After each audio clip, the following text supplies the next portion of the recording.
You know that feeling when you hear hoofbeats in the distance on a dark night?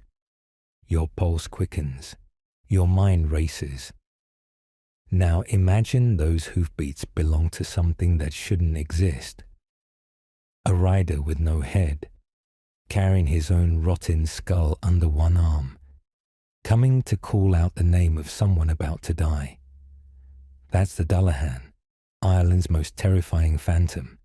And understanding this legend reveals something profound about how humans cope with death, fear, and the unknown. This isn't just a spooky story, it's a window into the human psyche. The Dullahan is Ireland's Headless Horseman, a death omen so feared that entire villages would lock their doors and shutter their windows at the mere rumour of its approach. This isn't some friendly ghost or mischievous fairy. This is something darker, something that sits at the intersection of ancient belief and primal terror. The figure rises through Irish folklore as a certainty, not a possibility. When the Dullahan appears, death follows. No exceptions, no bargaining, no escape. Now let's break this creature down into 3 clear elements that make it so uniquely terrifying: its physical form, its behavior, and its purpose. First, the physical form.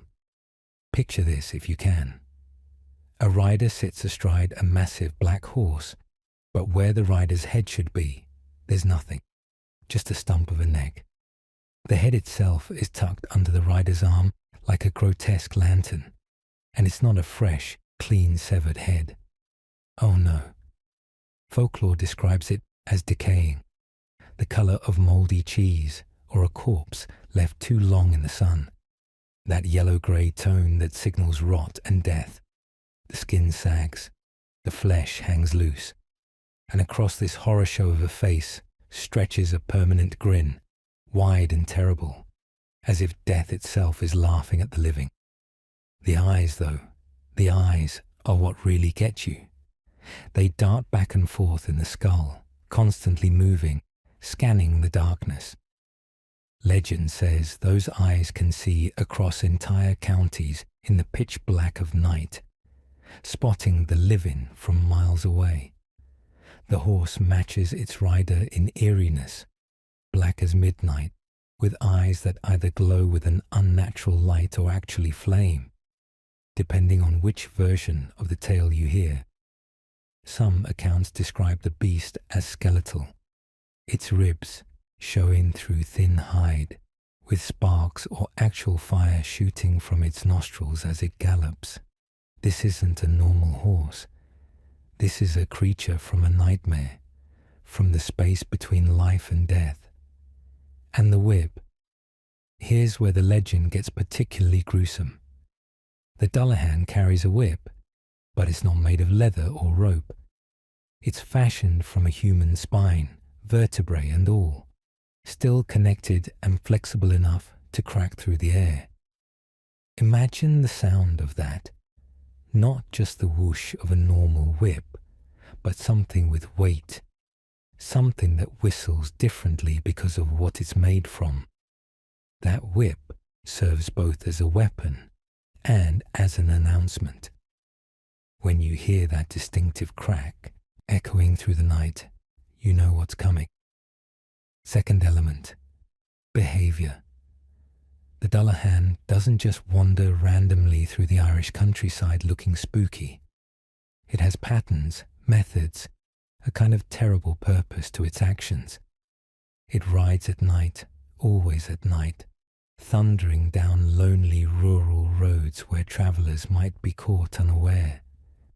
The sound of hoofbeats announces its arrival before anyone sees it, that rhythmic pounding growing louder and closer, accompanied by the crack of the spine whip cutting through the air. When the Dullahan reaches its destination, one of 2 things happens. Sometimes it simply stops at a door and calls out a name. Just once. Clear and loud in the darkness. The person whose name is called will die, soon and certainly. There's no ambiguity here, no maybe this means something else interpretation. That name equals death. Other times, the creature takes a more visceral approach. It stops at a threshold and spills blood there, marking that door, marking that family, marking someone for death. The blood on the doorstep serves as an unmistakable sign, an announcement, a promise, a curse. Here's something particularly chilling about the Dullahan's behavior. It whispers to its own severed head. Witnesses claim to see the creature lift the head close, murmuring secrets into its own dead ear, as if consulting with itself about whom to take next. This detail transforms the Dullahan from a simple monster into something more psychologically disturbing, a creature that communes with its own death, that exists in conversation with the void. The Dullahan also has a nasty temperament about being observed. It hates being watched. If you're foolish enough or unlucky enough to witness the Dullahan on its ride, and if it catches you looking, it might fling blood in your face with terrifying accuracy, blinding you instantly. The message is clear. Don't look at death when it comes calling. Turn away, hide, pretend you didn't see. Third element, purpose. Every monster in folklore exists for a reason, serving some function in the cultural imagination. The Dullahan's purpose is crystal clear. It's a death messenger, pure and simple. But not just any death messenger. Unlike the Banshee, which we'll talk about later, the Dullahan doesn't limit itself to specific families or bloodlines. Anyone could be chosen. The farmer in his cottage, the merchant on the road, the child sleeping in the loft. No one was exempt from the Dullahan's attention. This democratic approach to death made the creature even more terrifying. You couldn't assume safety based on your name or your family history. The Dullahan represents death as an absolute. There's no preventing what it announces, no ritual or prayer or offering that will change what's coming. When the name is called, that's it. The certainty embedded in this legend reflects a particular worldview, one where death is not something to be fought or negotiated with, but something to be, accepted as inevitable and unstoppable. The creature embodies fatalism made flesh, or rather, made unflesh, since it's missing the most vital part of its body. Now consider this. Why would people create and maintain such a terrifying legend? Here's where things get interesting, where we see how one cultural element ripples through an entire society. Fear of the Dullahan didn't exist in isolation. It connected to practical behavior, to social structures, to the way communities organized themselves and protected their members. Think about rural Ireland in past centuries. No streetlights, no phones to call for help, roads that were little more than muddy tracks between scattered farms and villages. Traveling at night meant real danger. You could get lost, injured, attacked by actual threats like wolves or bandits. But how do you keep people from taking foolish risks? How do you encode safety rules into a culture where not everyone can read and where formal laws might be distant or unenforced? You tell stories. You create legends so terrifying that people would rather die than break the unwritten rules. The Dullahans serve this purpose beautifully and terribly. Don't travel alone at night. Don't take shortcuts through graveyards or crossroads. Don't ignore the old warnings. Stay inside after dark. Lock your doors. These weren't just superstitions. They were survival strategies wrapped in supernatural packaging. The legend created a framework of caution that kept people safer. even if the specific threat wasn't real. But there's more to it than just practical safety. The Dullahan also provided an explanation for the unexplainable: sudden death. In times when medicine was primitive and death could come without warning or obvious cause, people needed ways to make sense of loss. If your neighbor died suddenly in the night, if a child woke up dead, if a healthy young person simply stopped breathing, that was terrifying chaos. But if the Dullahan had come calling, if someone had heard hoofbeats in the distance the night before, well, now there was a reason. Now there was a story. The randomness became purposeful, even if the purpose was dark. That gave people a strange kind of comfort. Not happiness, but the sense that the universe operated according to rules, even brutal ones. The physical details of the legend reinforce its psychological power. The severed head isn't just gross, it's symbolic. A head represents identity, personality, the seat of the self in traditional thinking.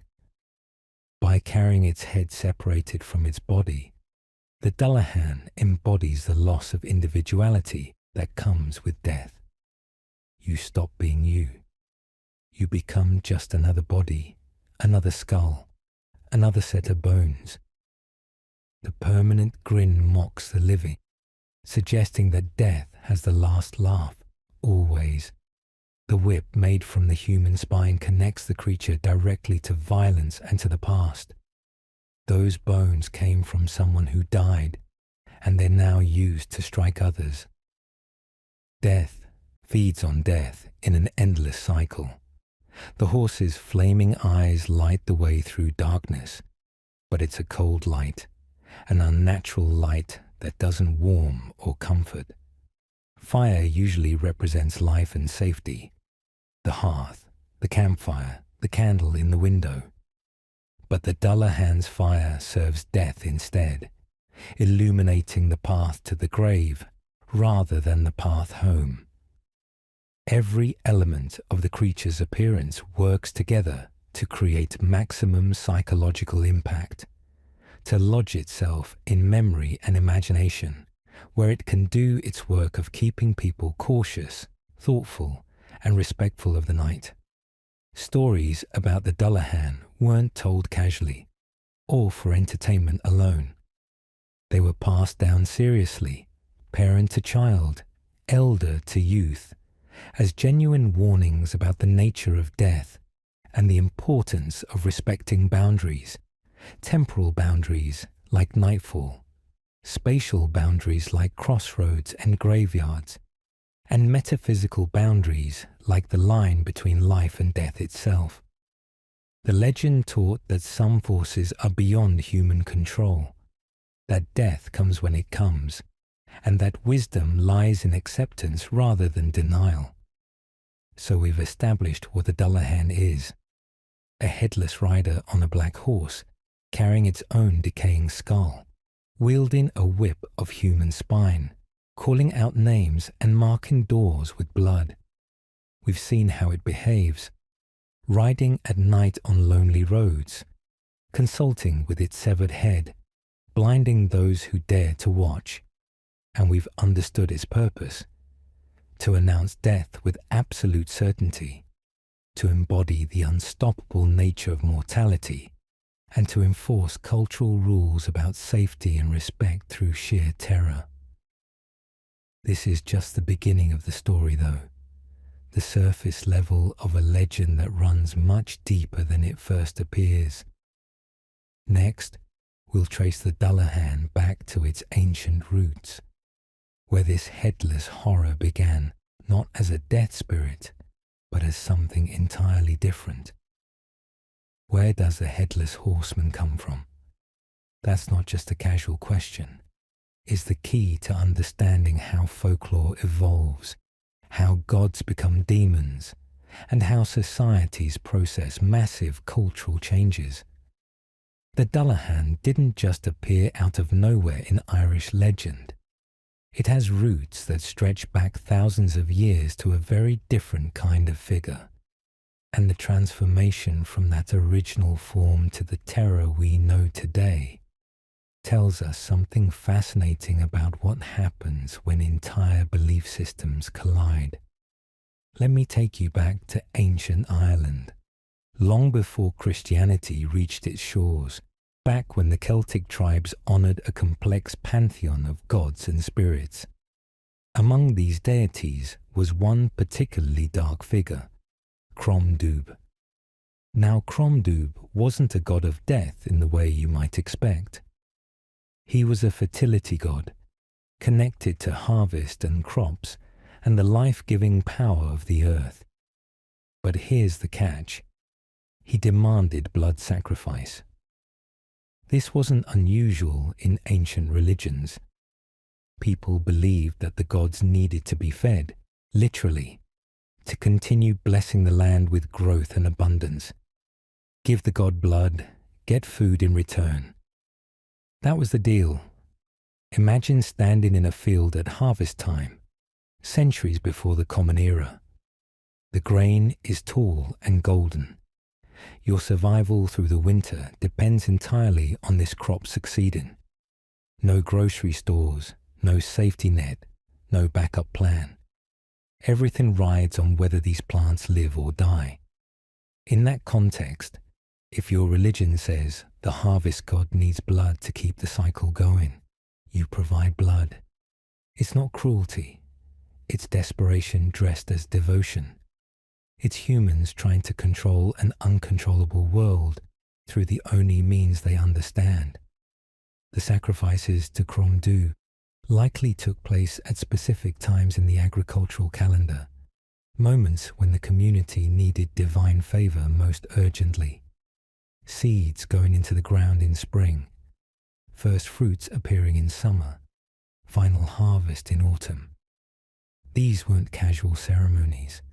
They were the hinges on which survival turned. Blood, animal blood, and possibly in the deepest past, human blood, flowed at these crucial moments, feeding the god, sealing the covenants between the divine and mortal worlds. But then everything changed. Christianity arrived in Ireland, brought by missionaries like Patrick in the 5th century. This wasn't a violent conquest, not at first. It was a slow process of conversion, persuasion, and eventually transformation. The new religion offered different answers to life's fundamental questions. It promised salvation through faith rather than sacrifice, forgiveness rather than appeasement, a loving God rather than hungry ones. Many people converted. The old ways began to fade, at least officially. Here's what's crucial to understand. When a dominant religion replaces older beliefs, the old gods don't just vanish. They can't. They're too embedded in the culture, too woven into the stories and the landscape and the seasonal rhythms that give life structure. So they transform. They get rewritten.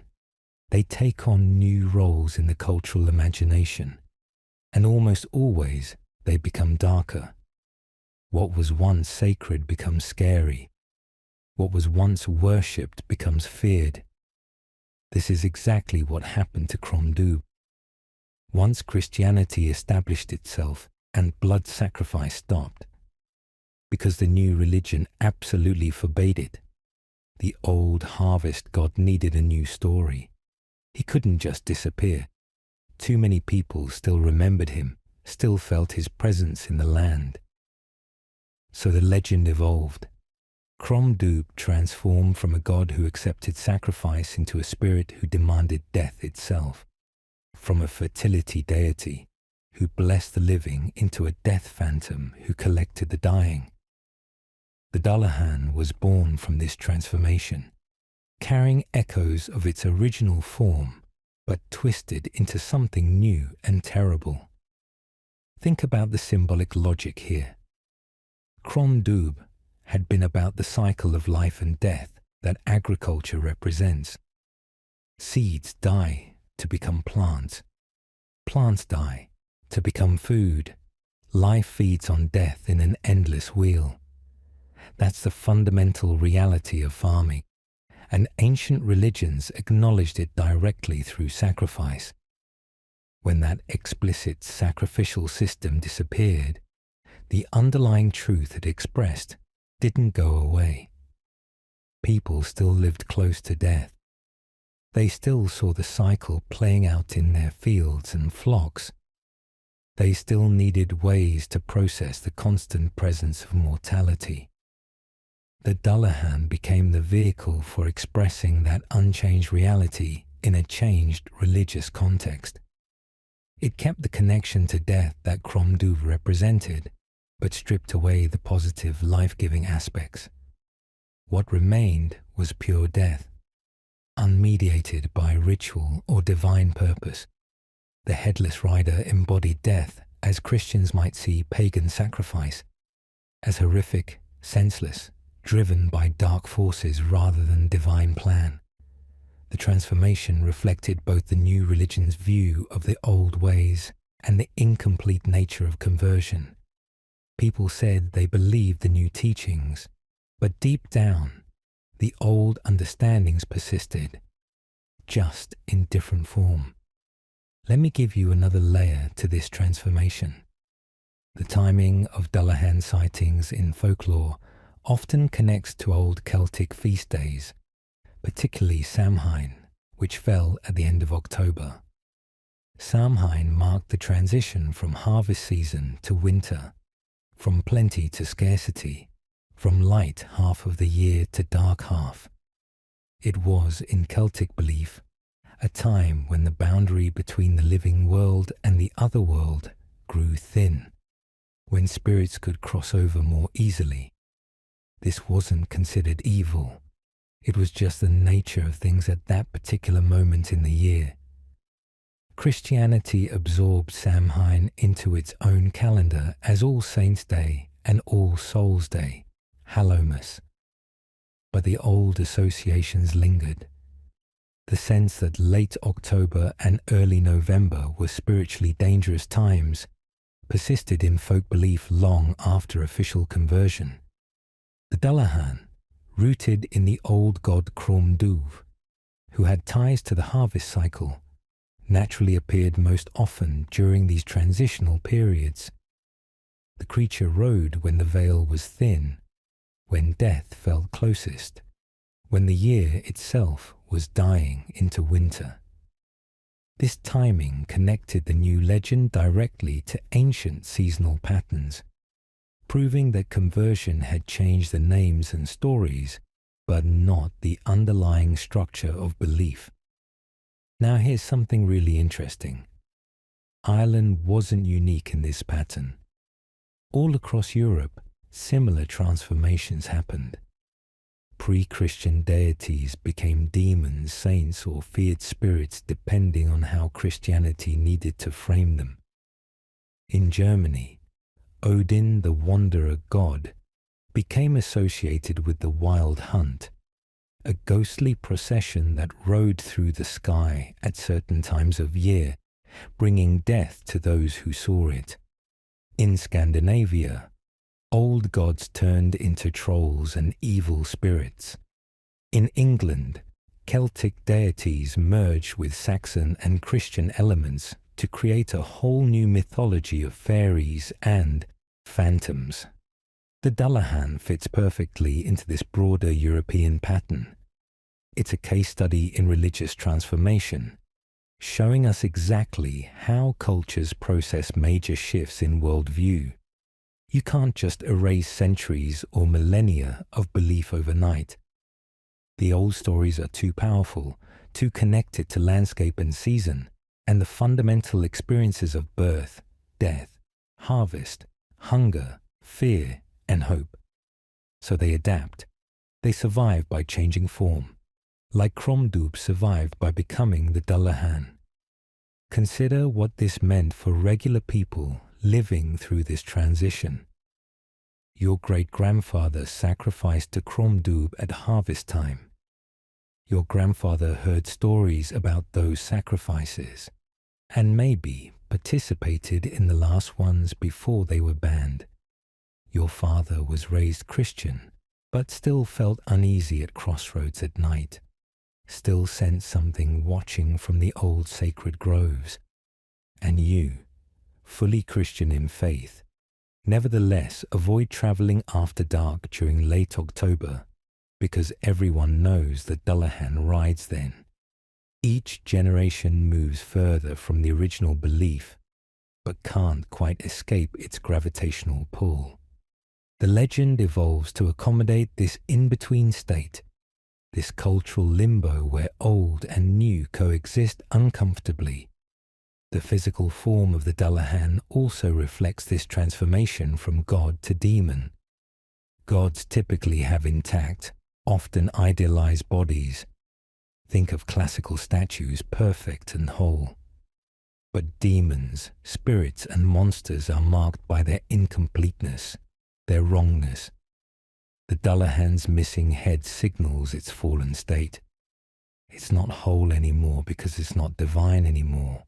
It's been literally diminished, reduced from a full god to a broken spirit.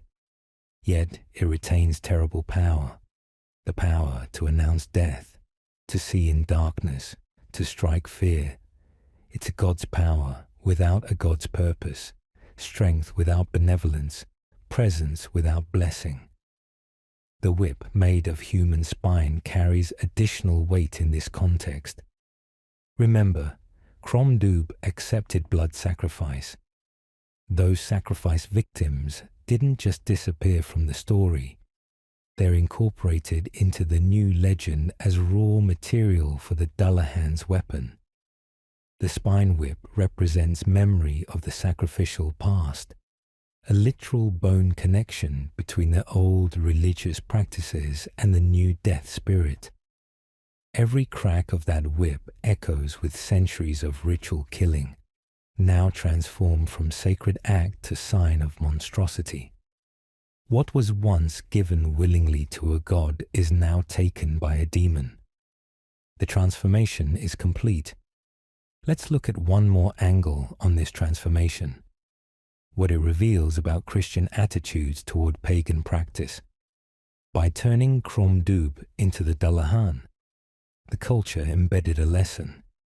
The old ways weren't just wrong, they were horrifying. Blood sacrifice wasn't misguided devotion, it was truck with death spirits. The old gods weren't simply false, they were evil. This narrative helps cement Christian conversion by making the alternative seem genuinely dangerous. You wouldn't want to go back to honoring Crom Dubh, because look what he really is, a headless monster who brings death. The legend served as propaganda, though not in a cynical way. The people telling these stories believed them. They genuinely saw the old gods as demons because their new faith taught them to see that way. But here's the paradox. By preserving Crom Dubh as the Dullahan, the culture also kept the old god alive, in a sense. Yes, he was transformed and diminished, but he wasn't forgotten. The Dullahan legend ensured that knowledge of pre-Christian belief persisted, even if in corrupted form. Centuries later, scholars could work backward from the Dullahan to reconstruct elements of Celtic religion that might otherwise have been completely lost. The very thing meant to discredit the old ways ended up preserving them. This is the pattern throughout folklore worldwide. The old beliefs go underground, but they don't disappear. They persist in fairy tales, in legends, in superstitions and folk practices that people maintain even when they can't explain why. The Dullahan is Ireland's version of this universal human tendency to hold on to the past even while moving into the future, to maintain connection to ancestral wisdom even when embracing new truths. So when you encounter the Dullahan in a story or see a reference to this headless rider, You're not just meeting a random monster invented to scare children. You're encountering layers of human history, agricultural religion, blood sacrifice, Christian conversion, cultural transformation, the preservation of memory through story. You're seeing how people process massive change by rewriting their myths, but not abandoning them entirely. You're witnessing the strange way that gods become demons, become legends, become cultural touchstones that outlast the original belief system by centuries. The journey from Crom Dubh to Dullahan reveals something profound about human nature. We need continuity even in the midst of revolution. We need our stories to connect past and present, even if that connection becomes twisted in the transition. The Dullahan, terrifying as it is, represents that connection, a thread running from ancient Celtic Ireland through Christian conversion into the modern imagination. Now that we understand where the Dullahan comes from, we need to explore where it appears, because location matters in folklore just as much as origin. Geography shapes legend just as surely as history does. The Dullahan doesn't appear just anywhere. It has specific haunts, particular places where sightings cluster and fear runs deepest. Understanding where the Headless Rider travels reveals another layer of meaning in this already complex legend. These aren't random locations chosen for convenience in storytelling. Each place the Dullahan frequents carries its own significance, its own meaning in the Irish cultural landscape, and together they map out a kind of spiritual geography that tells us how people understood their world. Let's start with the most common setting: lonely rural roads at night. This might seem obvious. Of course, a scary creature appears in isolated places after dark. But think about what rural roads represented in pre-modern Ireland. They were necessary evils, threads connecting scattered communities, the only way to reach the next village or market town. People had to use them. Travel was essential for trade, for finding spouses outside your immediate family circle, for reaching larger settlements where craftsmen and merchants gathered. But these roads were also genuinely dangerous.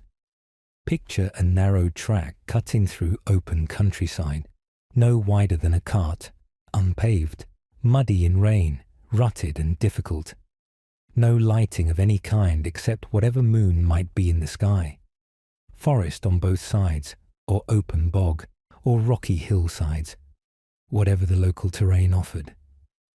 Walk or ride down such a road at night, and you're surrounded by darkness so complete that modern people, used to light pollution everywhere, can hardly imagine it. You can't see more than a few feet ahead. Every sound amplifies: the wind in trees, an animal moving through brush, water running in a hidden stream. Your own footsteps, or your horse's hooves, create rhythm that can mask other sounds or make you hyper-aware of them. Now add real dangers. Wild animals, certainly.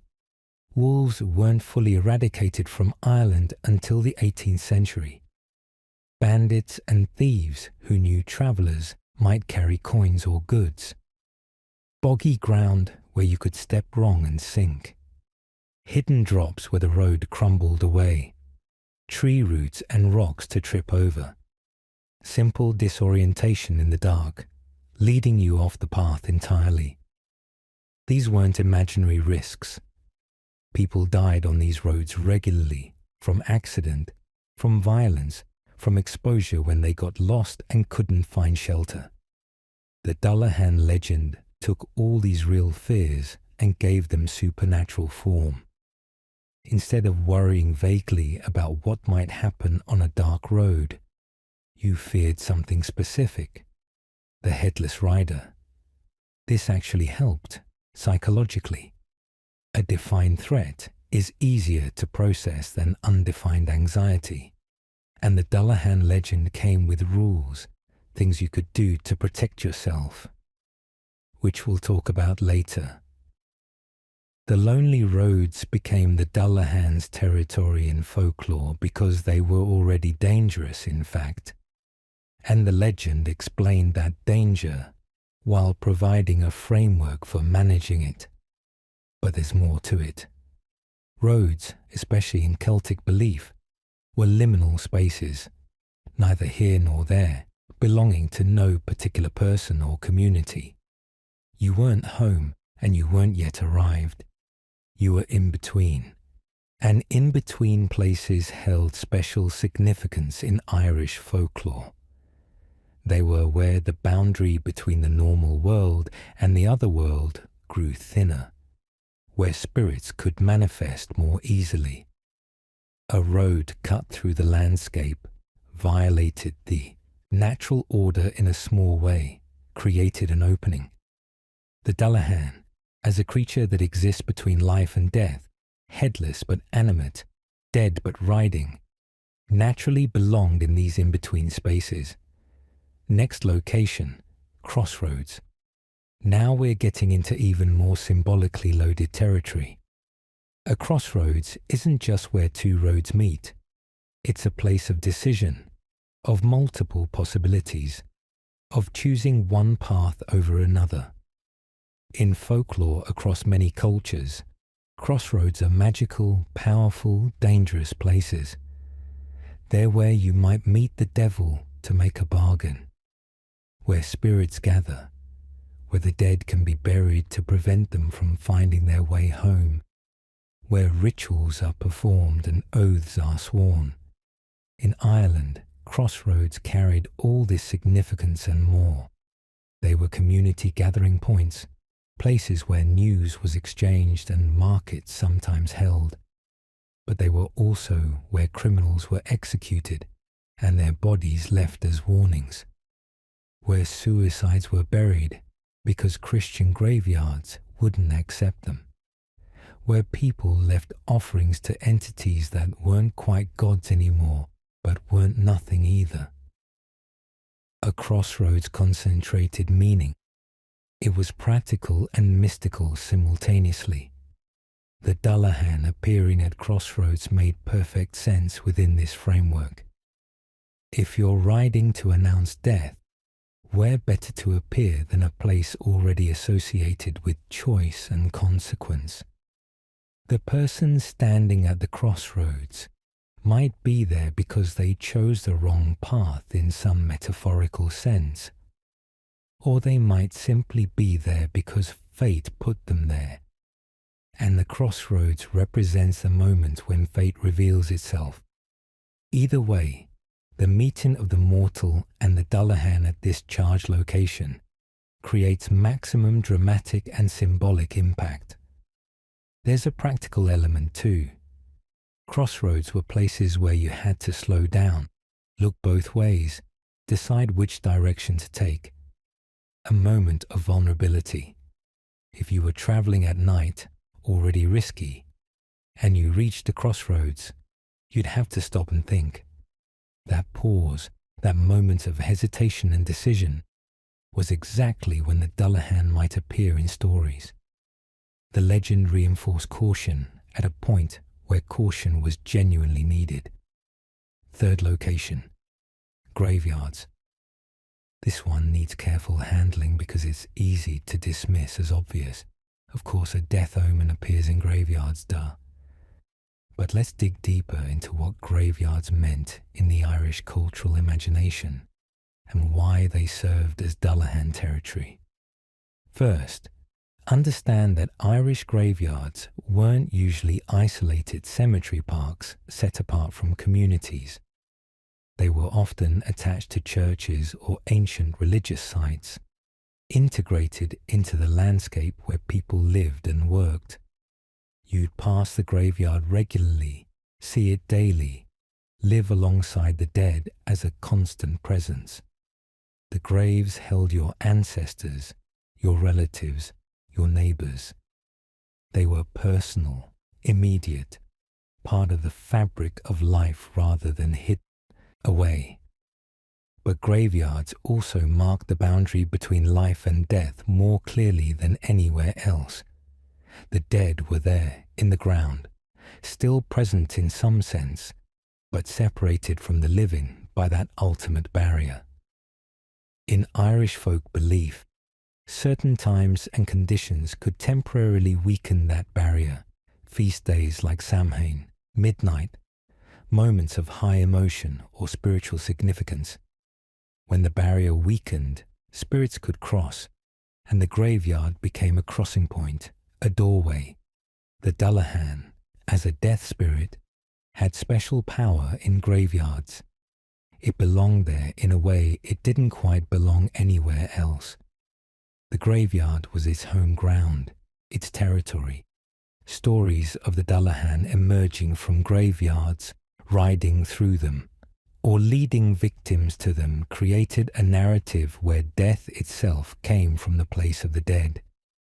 A circular logic that felt true, even if it wasn't literally so. Graveyards also concentrated community memory and grief. Every stone represented a loss, a story, a life ended. Walking through a graveyard meant walking through accumulated sorrow. The Dullahan emerging from this landscape of grief made emotional sense. Death comes from where death has been. The past reaches out to claim the future. The cycle continues. There's another practical angle. Graveyards were often located on consecrated ground, considered spiritually powerful. In pre-Christian times, these sites might have been sacred groves or ancient burial mounds. Christianity built churches on these locations deliberately to replace old worship with new. But the sense that these places held power persisted.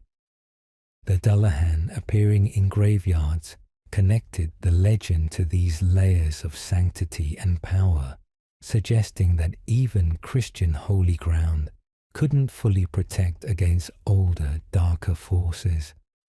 Now, let's consider the timing mentioned in the document.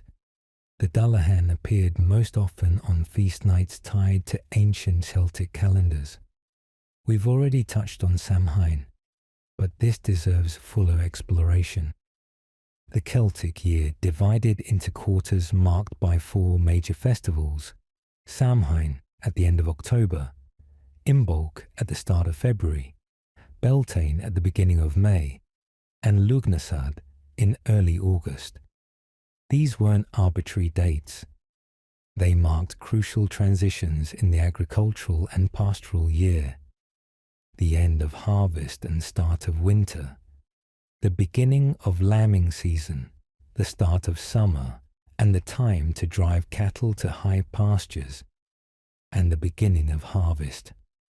Each transition point was considered spiritually significant, a time when normal rules might not fully apply. Samhain was the most important, marking the new year in the Celtic calendar and the moment when the boundary between worlds was thinnest. But all 4 festivals created conditions where otherworldly encounters became more likely in folk belief.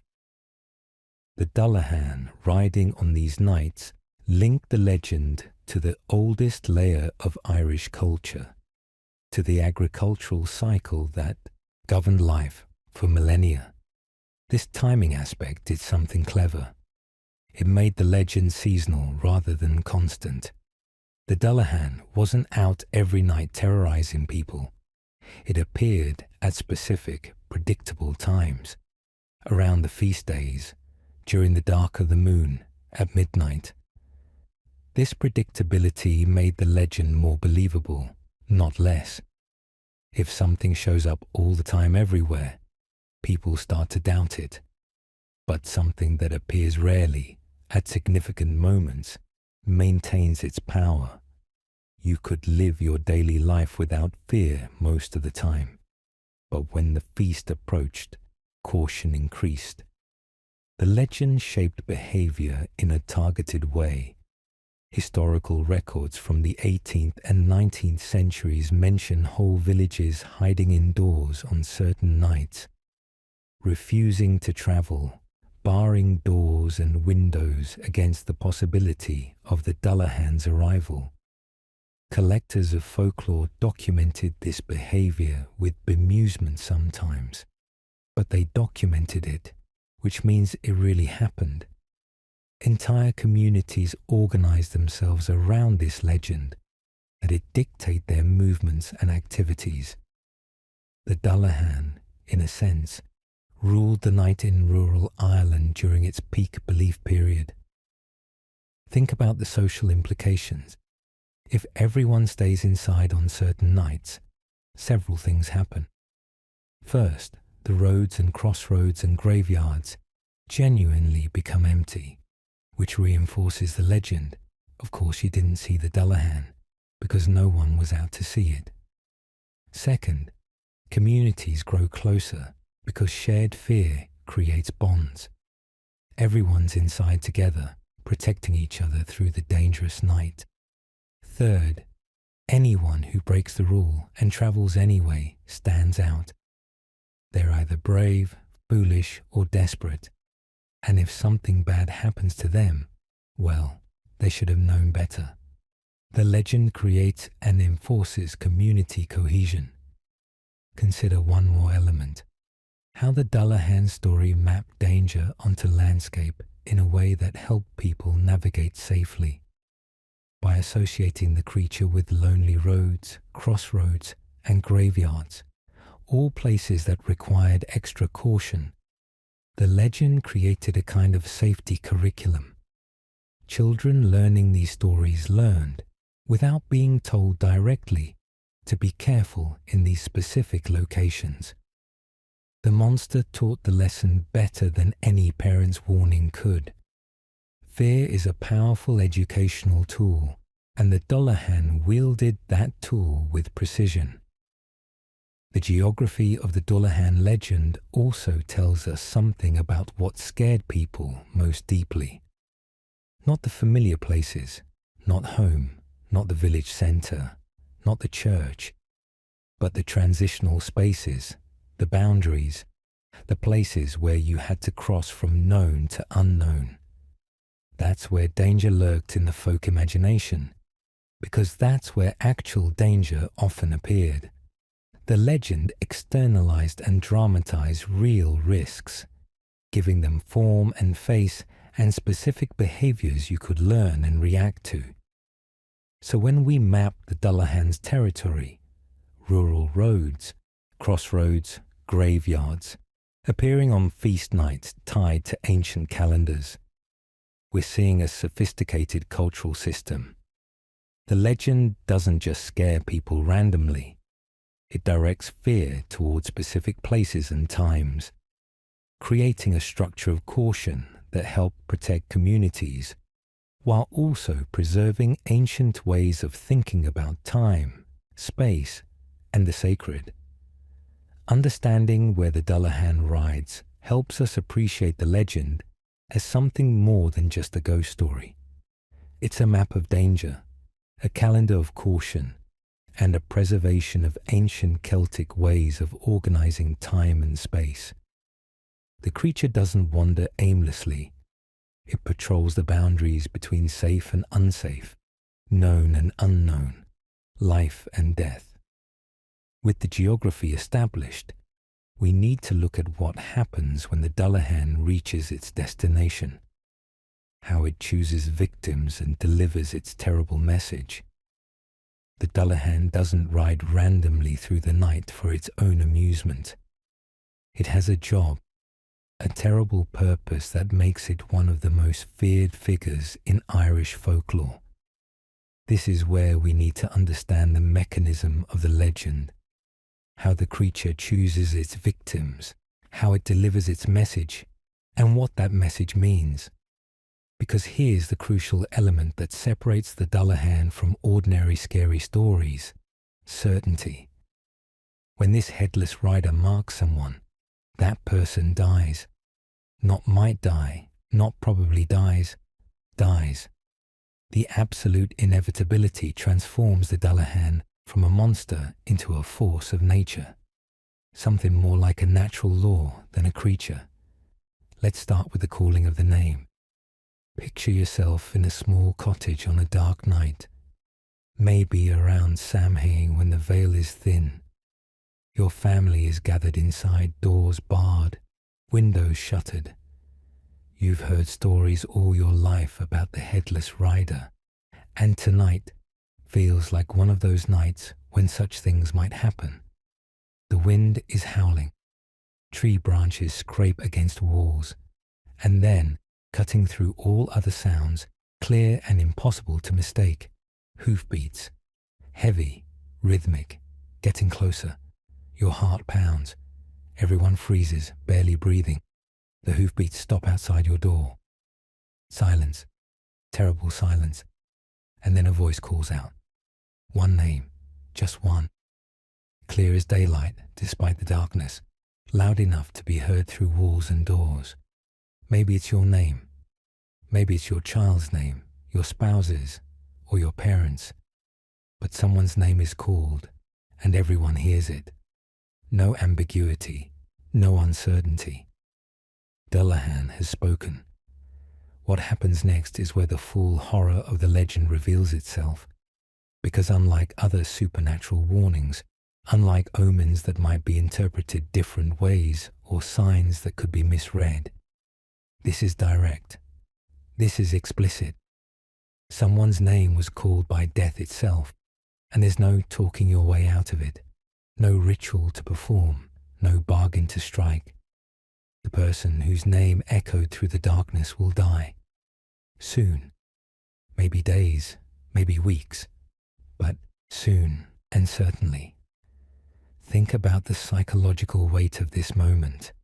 For the named person, it's a death sentence delivered by an inhuman voice in the night. How do you process that? How do you live your remaining days knowing with absolute certainty that they're numbered?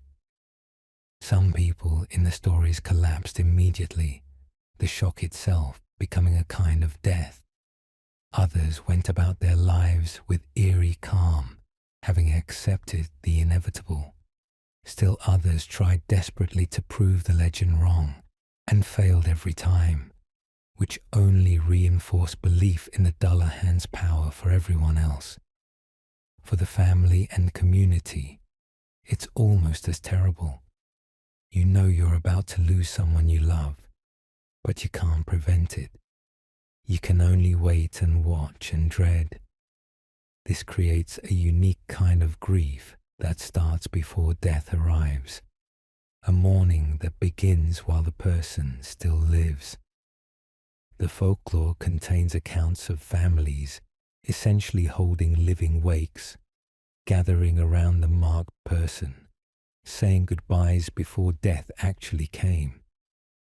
The Dullahan's announcement created a liminal period where someone was alive but already counted among the dead. Now let's look at the alternative method, the blood mark. Instead of calling a name, the Dullahan sometimes stops at a threshold and spills blood there. Not a drop or a splash. Accounts describe it as a deliberate pouring, enough to pool and spread, enough to be unmistakable in the morning light. Finding blood on your doorstep with no explanation, no wounded animal nearby, no obvious source, meant the same thing as hearing your name called. Someone in that house was marked for death. The blood mark is even more terrifying in some ways because it lacks the specificity of a name. If your name is called, at least you know who's targeted. But blood on the threshold could mean anyone. Is it you, your child, your spouse, the elderly grandparent already near the end, the healthy young adult with decades supposedly ahead? Not knowing which family member is marked creates agonizing uncertainty. Some stories tell of families tearing themselves apart with accusation and assumption, each person dealing with their fear differently. relationships crumbling under the weight of impending but unspecified loss. The threshold location matters symbolically. A threshold is another liminal space, neither inside nor outside, neither fully protected nor fully exposed. It's the boundary of home, the line that separates safe domestic space from the dangerous outside world. By marking the threshold, the Dullahan violates that boundary. It says, your home cannot protect you. Your walls and doors mean nothing. Death reaches across any barrier you construct. The message isn't just that someone will die. It's that nowhere is safe from death when death decides to come calling. Let's talk about who gets marked. This is crucial. Unlike the Banshee, which we'll explore more fully later, the Dullahan doesn't limit itself to specific families. The Banshee is attached to certain Irish bloodlines, the Kavanaghs, the O'Gradys, the O'Neills. If you weren't from one of those families, you didn't need to fear the Banshee's wail. But the Dullahan, it could choose anyone. Rich or poor, young or old, noble blood or common, devout Christian or skeptical doubter, none of that mattered. Death plays no favorites in this legend. The democratic nature of the Dullahan's victims made it more frightening, because it meant no one could assume safety based on who they were or what family they came from. This egalitarian approach to death reflects a particular worldview, one that's actually quite mature and realistic. Death doesn't discriminate. Wealth can't buy exemption. Title doesn't grant immunity. Prayer might comfort the soul, but it doesn't prevent the body from dying. The Dullahan legend encoded this truth in supernatural form, teaching every generation that death comes for everyone eventually, that our common humanity includes our common mortality. It's a dark lesson, but an important one. It creates humility, discourages arrogance, and reminds people that we're all in this together. Now here's one of the stranger details. The Dullahan whispers to its own head. Multiple versions of the legend include this element. The headless body holds the severed head close, like someone cupping their hand to speak privately to a companion, and murmurs into its own dead ear. Sometimes it's described as the creature consulting with itself, seeking advice or confirmation. Other times, it seems like the head and body are separate entities that must communicate. Either interpretation is disturbing. What does it mean?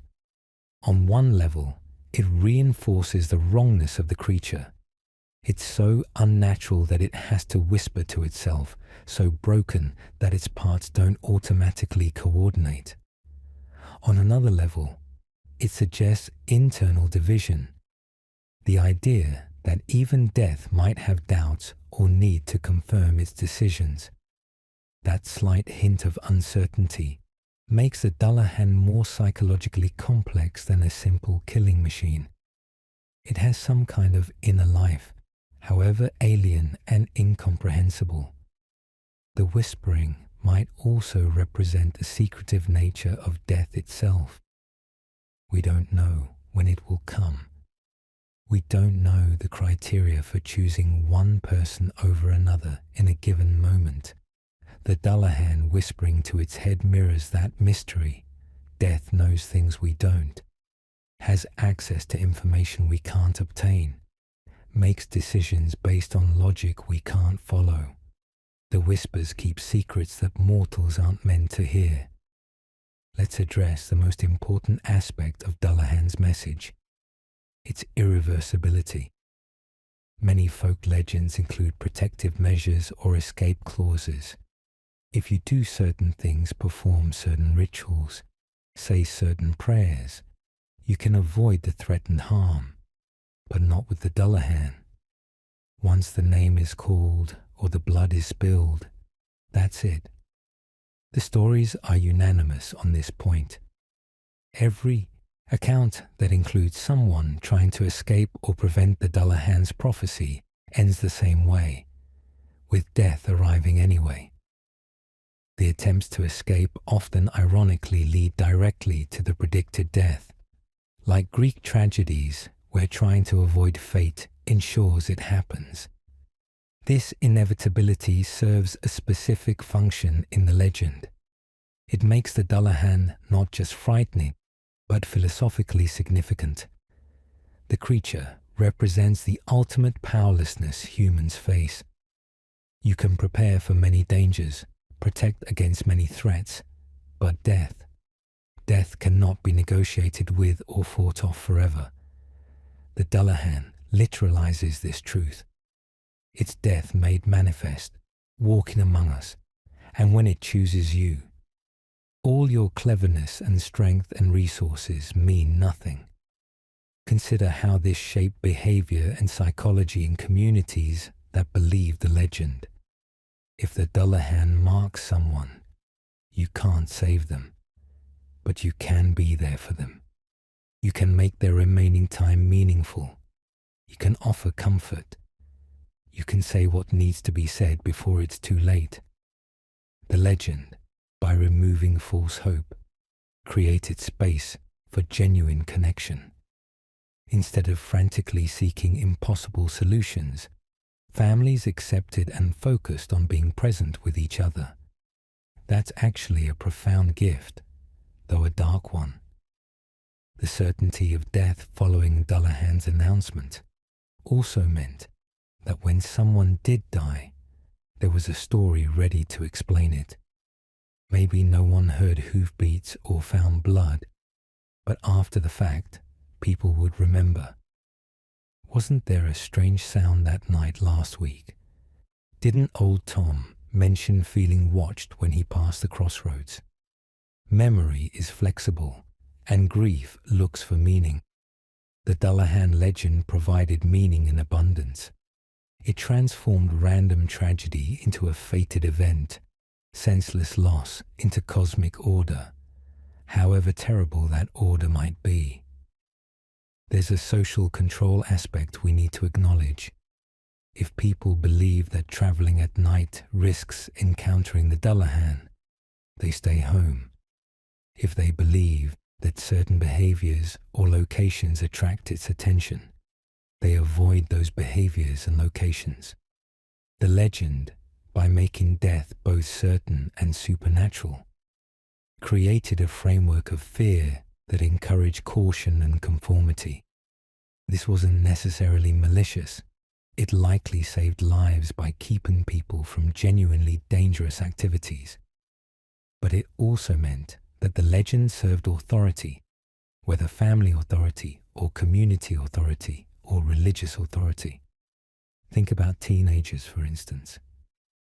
Teenagers throughout history have taken risks, pushed boundaries, stayed out late, explored forbidden places.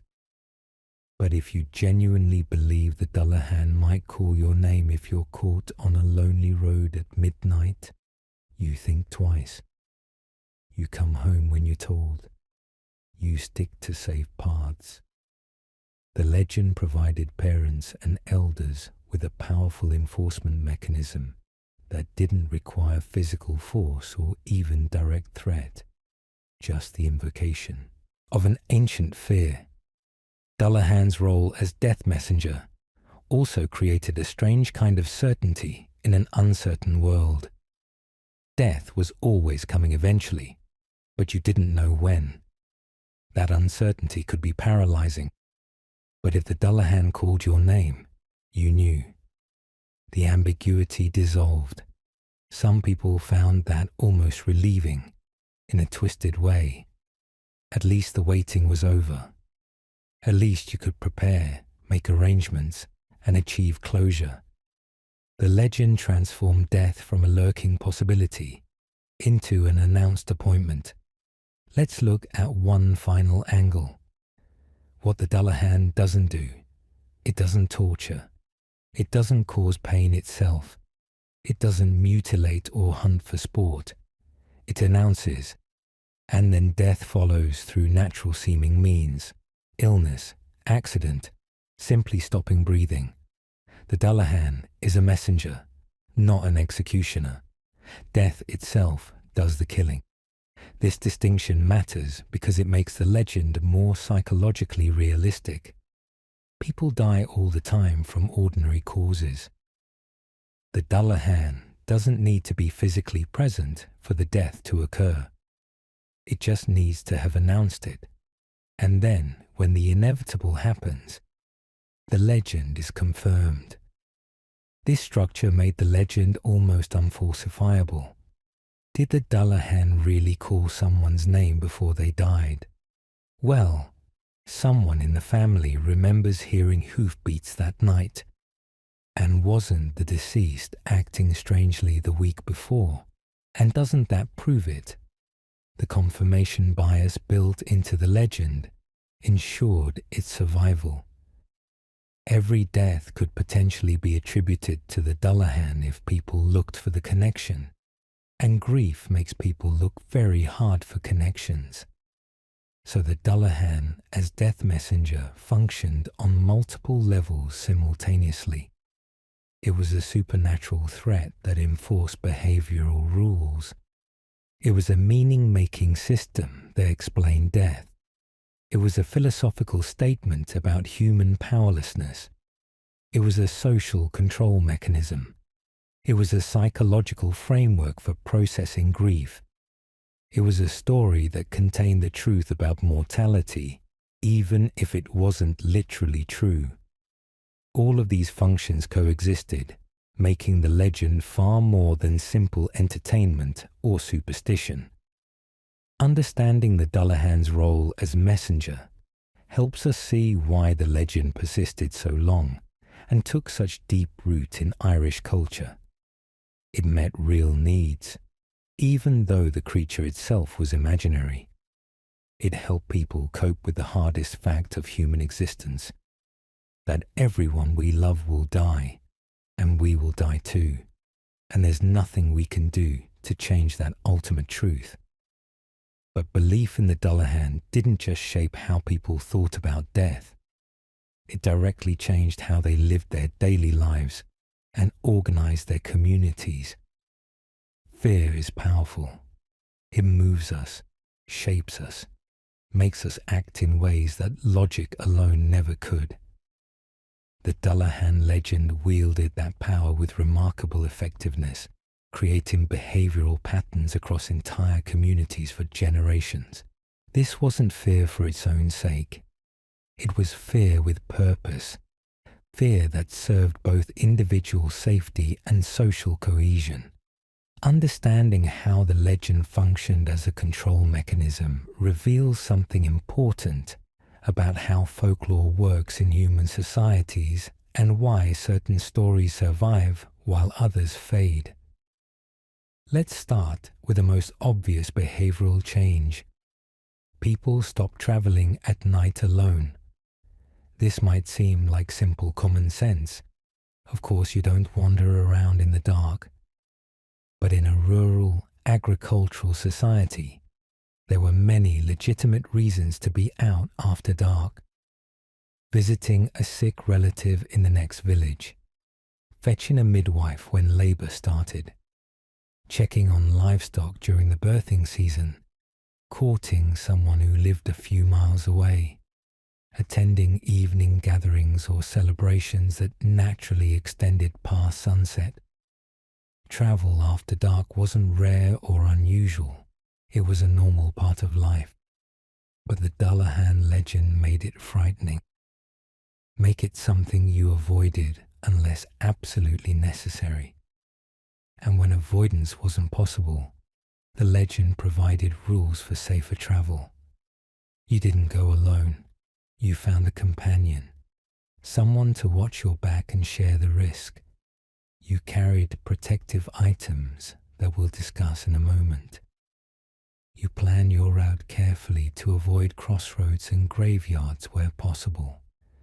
You stayed silent, didn't draw attention to yourself. moved quickly without looking back. The legend created an entire protocol for nighttime travel, a set of behaviors that reduce risk. Notice what this accomplished. First, genuinely dangerous solo nighttime travel decreased. Fewer people got lost, injured, or attacked because fewer people put themselves in vulnerable positions. Second, community bonds strengthened because you needed companions for travel. You became dependent on others, and they on you. This mutual dependence created networks of obligation and connection. Third, people became more thoughtful about whether travel was truly necessary. If staying home was safer, maybe that argument could wait until morning. Maybe that errand could be postponed. The legend encouraged deliberation and planning rather than impulsive action. Now let's talk about the protective measures people believed would repel the Dullahan. First, water. Buckets of water placed by the door or splashed across the threshold supposedly kept the creature away. The logic behind this connected to old Irish beliefs about spirits and their relationship with running water. Many supernatural entities in Celtic folklore couldn't cross moving water. It formed a barrier they couldn't breach. Standing water blessed or made significant through ritual might share that protective quality. By splashing water at the entrance to your home, you created a symbolic river, a boundary the Dullahan couldn't cross. This belief had practical effects. It meant people kept water buckets ready, useful for fighting fires, which were a genuine threat in homes heated by hearths and lit by candles or rushlights. It meant people paid attention to their thresholds, kept them clean and maintained. Good household management generally. It gave people something active to do in response to fear rather than just passive dread. You couldn't stop the Dullahan from riding, but you could protect your home. That sense of agency matters psychologically. Second protective measure, iron tools. Iron has powerful significance in folklore across many cultures.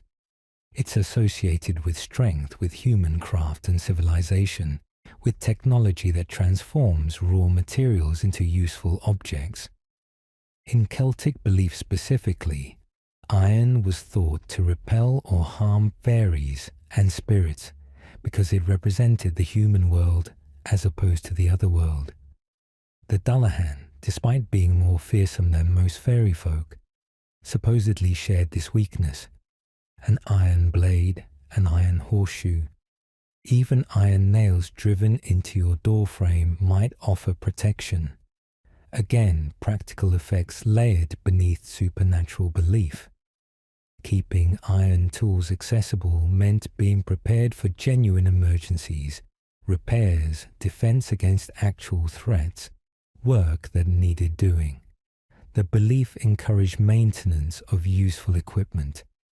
It gave men especially, since tools were often gendered male in traditional societies, a role in protecting the household. That psychological comfort, that sense of being able to contribute to family safety even against supernatural threat, mattered for community cohesion and individual well-being. Third protection, gold coins. This one's interesting because gold was rare and valuable, not something most people had lying around. But the belief held that the Dullahan hated gold, that showing it a gold coin would drive it away. Some versions say you should throw the coin at the creature. Others say simply displaying it was enough. Where did this belief come from? Possibly from the earlier discussion of the Dullahan's connection to Cromdub and sacrifice. If the old god had been offered blood, perhaps the new spirit hated its opposite, precious metal, wealth, things associated with life and prosperity rather than death. The practical effect here was different.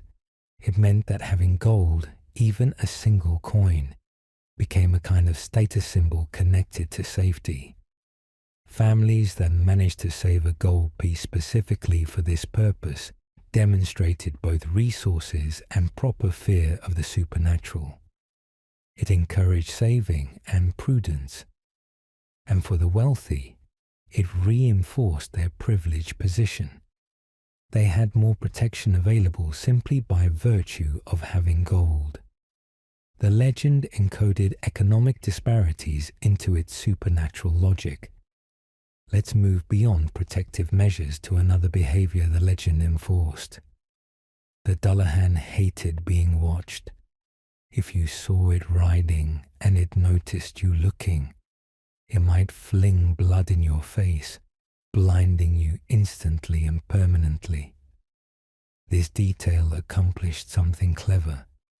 It explained why there were so few detailed eyewitness accounts. If people did see the Dullahan, they'd quickly look away to protect themselves, so they couldn't report much detail. And anyone who looked too long and got blinded became proof of the legend rather than a contradiction of it. The very lack of good sightings confirmed the danger of trying to see too clearly. But it also created a behavioral rule. If you hear hoofbeats at night, if you sense something wrong, don't investigate. Don't peek out the window. Don't open the door to look. Stay inside. Stay quiet. Keep your head down. This is actually sound advice for dealing with various real threats, whether hostile strangers passing through, dangerous animals, or neighbors engaged in activities they wanted kept private. The legend taught caution and non-confrontation in a way that kept people safe from mundane dangers, while attributing the advice to supernatural threat. The prohibition on watching also reinforced social boundaries. You minded your own business. You didn't spy on neighbors. You respected privacy and the night's secrecy. These were important values in small communities where everyone lived close together and friction could escalate easily. The Dullahan legend provided supernatural backing for social norms that made community life more peaceful. Now consider the larger pattern. Whole villages hiding indoors on certain nights. This happened particularly around the feast days connected to the Celtic calendar, but reports suggest it occurred any time conditions felt right. Dark moon, stormy weather, an atmosphere of dread. Families would gather in their homes, bar doors and windows, sometimes not even lighting fires to avoid drawing attention. Everyone stayed inside from dusk until dawn, no exceptions. Think about what this created. First, genuine safety from real nighttime dangers. Criminals, wild animals, accidents in darkness. Second, family bonding time. When everyone's stuck inside together with nothing to do but talk, relationships deepen, stories get told, wisdom gets passed down, family identity strengthens. Third, community-wide synchronization. Everyone following the same rules at the same time created shared experience and mutual understanding. You all faced the fear together, which created solidarity. There's also an element of enforced rest. Agricultural life was hard, demanding constant work. But you can't work effectively in darkness without electric lighting, and trying to do so risks injury. The Dullahan legend gave people permission, even obligation, to stop working at night. Rest wasn't laziness if it was protection against supernatural threats. The legend encoded wisdom about human limitations into a form that couldn't be argued with. You had to stop because the monster was out there, not just because you were tired. Let's talk about children specifically. Kids are naturally curious, naturally boundary pushing, naturally inclined to test rules. How do you keep a child safe in a world full of real dangers when you can't watch them every moment? You tell them stories. You make the dangers vivid and immediate and frightening enough that the child's own imagination becomes the enforcement mechanism.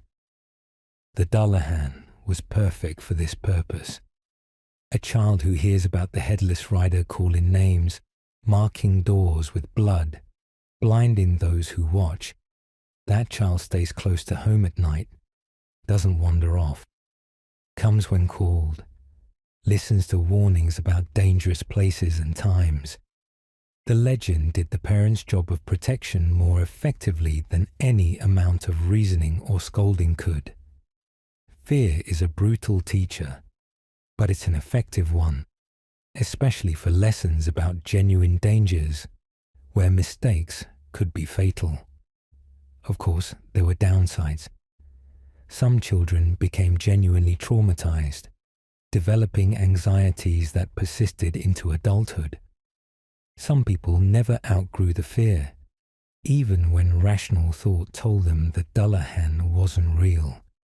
The legend created psychological burdens alongside its protective benefits, but in a context where child mortality was high and dangers were numerous, the calculus came down in favor of instilling fear that kept children alive, even at the cost of their complete emotional comfort. The legend also functioned as behavior control for adults in subtler ways. Consider social hierarchies and authority structures. Who decided when the Dullahan might ride? Who had the knowledge to interpret signs and omens? Usually the elders, the heads of families, those with social power. They could invoke the legend to support their decisions. If the elder said tonight was dangerous and everyone should stay inside, you didn't argue, not without challenging their authority, their wisdom, their connection to traditional knowledge. The legend reinforced existing power structures by giving them supernatural backing. Similarly, religious authorities could use the legend. Priests might acknowledge the Dullahan's existence while positioning Christianity as superior protection. Attend church, receive sacraments, live virtuously, and while you still might encounter the creature, at least your soul would be protected even if your body wasn't. This positioned the church as an essential mediator between humanity and supernatural threat, strengthening religious authority and church attendance. Let's look at gender dynamics. The Dullahan legend, with its emphasis on nighttime danger and the need for protection, reinforced traditional gender roles. Men went out when necessary because men were expected to face danger. Women stayed home when possible because women were expected to be protected. The legend didn't create these dynamics. They existed for many reasons, but it reinforced them by making the outside world after dark explicitly threatening in ways that required masculine courage to confront. At the same time, the legend gave women a certain power. If you were the one telling stories to children, teaching them about the Dullahan, you were shaping behavior and belief. Mothers and grandmothers served as primary transmitters of folklore, which gave them educational and cultural authority even in patriarchal structures. The legend was one tool women used to teach, protect, and influence the next generation. Now consider enforcement. If someone violated the rules, traveled unnecessarily at night, ignored warnings about dangerous times, dismissed the legend as nonsense, and something bad happened to them, the community had an explanation ready. They should have known better. They brought it on themselves. The Dullahan got them because they didn't take proper precautions. This created a powerful incentive for conformity. Breaking the rules didn't just risk supernatural punishment, it risked social judgment if that punishment seemed to arrive. The legend also explained tragedy in ways that protected community cohesion. If someone died unexpectedly and the community could attribute it to the Dullahan, that removed human blame. It wasn't anyone's fault. It wasn't bad luck or divine punishment for sin or evidence of a hostile universe. It was the Dullahan, following its own mysterious logic, and nothing could have prevented it. This narrative prevented families from turning on each other in grief, prevented communities from fracturing under the weight of unexplained loss. Let's talk about the flip side. What happened when the predicted death didn't occur? If someone heard their name called but didn't die, or if blood was found on a threshold but everyone in the house lived, the legend had answers for that too. Maybe you heard wrong. It was the wind, not the Dullahan. Maybe the blood came from some natural source you didn't notice.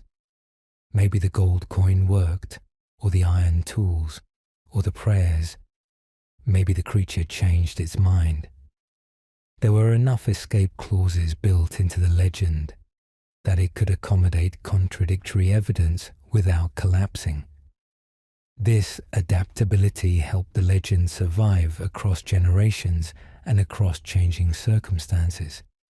A belief system too rigid breaks when challenged, but one that can flex, that can incorporate new information and reinterpret events, that one persists. The Dullahan legend was robust because it was flexible enough to accommodate reality while maintaining its core frightening message. Fear as control gets a bad reputation in modern thinking. We associate it with manipulation, with oppression, with the abuse of power. And certainly it can be all those things. But in the context of pre-modern Ireland, the fear the Dullahan legend generated served genuine protective functions. It kept people safer. It strengthened communities. It passed down accumulated wisdom about dangers and how to avoid them. Yes, it constrained freedom and enforced conformity. But in a world where making the wrong choice could mean death, those constraints had value. The genius of using folklore for this purpose was that it didn't feel like external control. No authority figure was explicitly forbidding you from traveling at night. The Dullahan was out there. That is just a fact. And facts don't care about your freedom. The legend made restrictions feel natural, inevitable, just the way things are. That's more effective and longer lasting than rules imposed obviously from above. So when we look at how villages reacted to the Dullahan legend, staying inside, carrying protective items, organizing their behavior around fear of the headless rider, we're seeing social engineering through story. We're seeing how cultures transmit survival strategies across generations using imagination instead of instruction. We're seeing fear channeled into productive caution rather than paralyzing terror. But what exactly were people so afraid of when they imagined encountering the Dullahan? The legend's physical descriptions tell us more than we might expect about the psychology of fear and death. Horror works best with detail. Vague threats remain abstract, easy to dismiss. But give a monster specific features, particular grotesqueries that the imagination can grasp, and suddenly it becomes real in the mind. The Dullahan legend understood this principle perfectly. The physical description of the headless rider is so precise, so viscerally disturbing, that even centuries later it retains its power to unsettle. Let's examine exactly what people believed they were seeing when the Dullahan appeared, because these details reveal deep truths about how humans process fear, death, and the corruption of the body. Start with the head itself, the creature's most iconic feature. This isn't a cleanly severed head like something from a modern horror movie. The folklore describes it as massive, roughly the size of a man's torso, swollen with decay. The skin has turned that particular color associated with decomposition, yellow-gray, like old cheese, or a corpse left exposed to the elements too long. This detail grounds the description in observable reality. People in pre-modern Ireland knew what death looked like.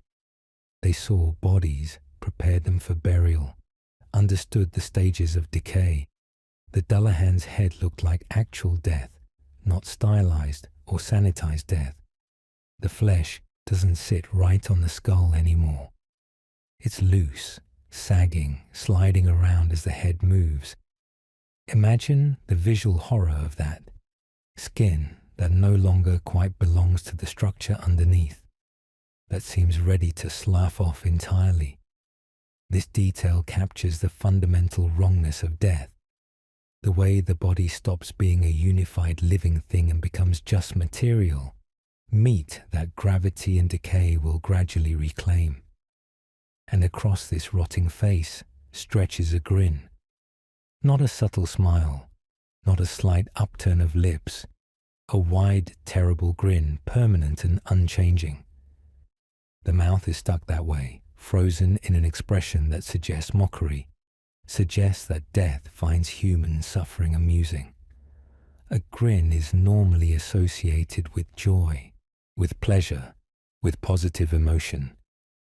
But on a decaying severed head carried by a headless rider, that grin becomes its opposite, a horrible parody of happiness, a suggestion that death delights in its work. The eyes complete the picture. They're described as darting constantly, never still, moving independently like a lizard's eyes or a chameleon's. They scan the darkness, searching, always searching. The legend claims those eyes can see across entire counties in the darkest night, that they have vision beyond normal human capacity. This supernatural sight makes the Dullahan not just terrifying, but inescapable.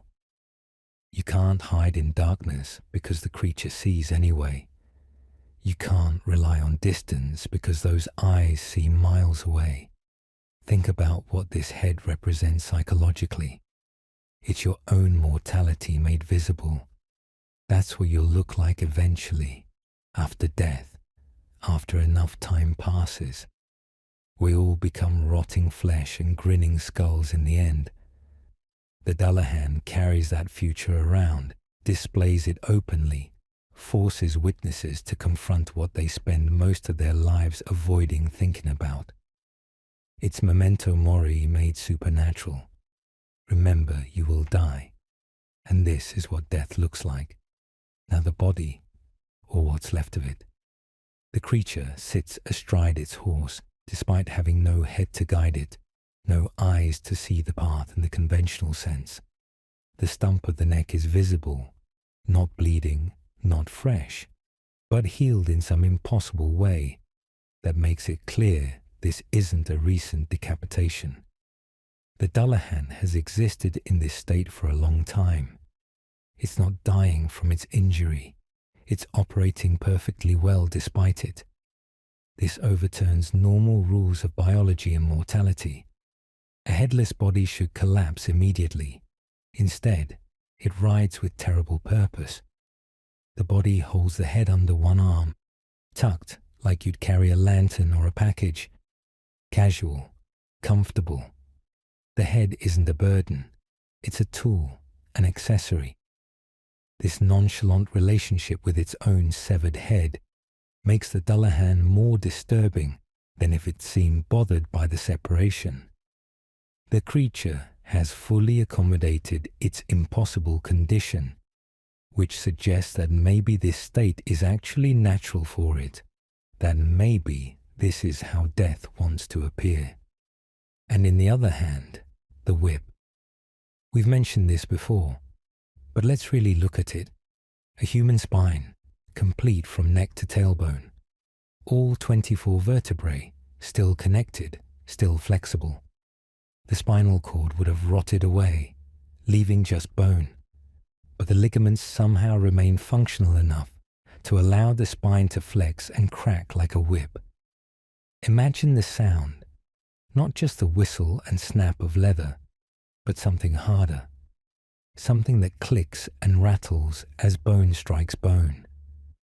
Every crack of that whip is a reminder that it's made from what used to be a person, someone who died and whose remains became a weapon.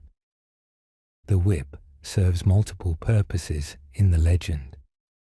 It's a weapon that can strike from a distance, keeping victims at bay. It's a sound effect that announces the Dullahan's presence. You hear that distinctive crack long before you see the creature. And it's a symbol of the Dullahan's connection to sacrifice and violence. This isn't a weapon forged or crafted. It's a weapon grown in a human body and then harvested. It connects the rider directly to its victims in the most visceral way possible. Now the horse, a massive black stallion but not a healthy animal. The beast is described as skeletal in some accounts, its ribs visible through stretched hide, its bones prominent beneath what little flesh remains. This matches the rider. Both horse and rider are death-touched. Both exist in a state between living and dead. The horse's eyes mirror the head's eyes, glowing with unnatural light or actually flaming, depending on the version of the story. Fire from eyes or nostrils or both, providing illumination that reveals rather than reassures. Why a horse? Horses in Irish culture carried multiple meanings. They were wealth, expensive to keep, a sign of status. They were power, faster than humans, stronger, capable of carrying you beyond immediate danger. They were also associated with the nobility and with warfare. A man on horseback commanded respect and fear. The Dullahan, riding a horse, isn't just about transportation. It's about status and power. Death rides as a nobleman, as a warrior, claiming that same authority. The skeletal black horse also connects to older mythology. In Celtic belief and Indo-European mythology broadly, horses were psychopomps, creatures that carried souls between worlds. The dead rode horses, or were carried by them from this world to the next. The Dullahan's horse continues that tradition, but now it carries death itself, rather than the recently deceased. Some versions of the legend describe sparks flying from the horse's hooves as it gallops, or fire shooting from its nostrils with each breath. These details add visual drama. Imagine seeing that at night. Glowing eyes, flaming breath, sparks marking the creature's passage. But they also signify otherworldliness. Normal horses don't produce fire. This is clearly not an animal from the natural world. It's something else, something that brings supernatural energy into mundane reality. Now we need to talk about the alternate form, the death coach, or cois de bodr in Irish. Some accounts describe the Dullahan not as a lone rider, but as the driver of a massive black coach, pulled by either 6 black horses or 6 headless horses. This variation shows the legend's flexibility. It adapted to fit different contexts and different storytelling needs.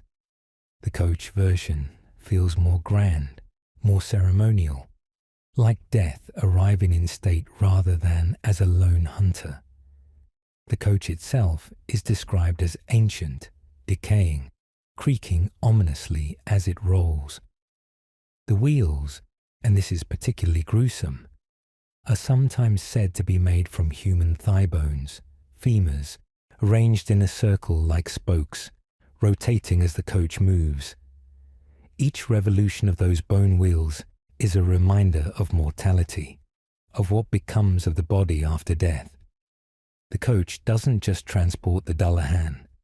It's built from the remains of previous victims or previous generations.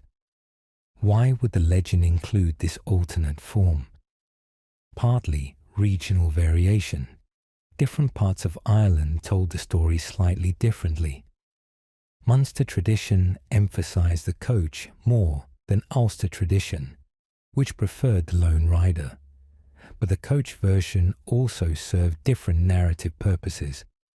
It suggested the Dullahan could collect multiple victims at once. It implied organization, ceremony, intentionality. A lone rider might seem impulsive, chaotic. A coach with 6 horses implied planning, structure, death as an organized force rather than random violence. The coach also connected the legend to real-world experience. Coaches were how important people traveled, how the wealthy moved through the countryside. Seeing a black coach at night would be genuinely unnerving even without supernatural associations. Who was important enough to travel by coach after dark, and what was their business? The legend took that real-world anxiety and amplified it into supernatural terror. Let's think about visibility and invisibility in these descriptions. The Dullahan is simultaneously the most visible and most hidden thing in the legend. Visible because of the specific, detailed physical descriptions. You'd recognize it immediately if you saw it. Hidden because encountering it meant death, which meant witnesses rarely survived to tell detailed tales, and those who glimpsed it knew not to stare. The legend created a creature everyone could describe but no one wanted to see. This paradox worked powerfully in the cultural imagination. The creature was vivid enough to seem real, but rare enough to remain special, frightening, worth talking about. If people encountered it constantly, familiarity would breed contempt. If no one could describe it, belief would fade. The Dullahan struck the perfect balance, specific enough to believe, rare enough to fear. The physical descriptions also allowed for artistic interpretation. People could draw or paint or carve images of the Dullahan based on the legend's details. These images then reinforced the legend, making it visual as well as verbal.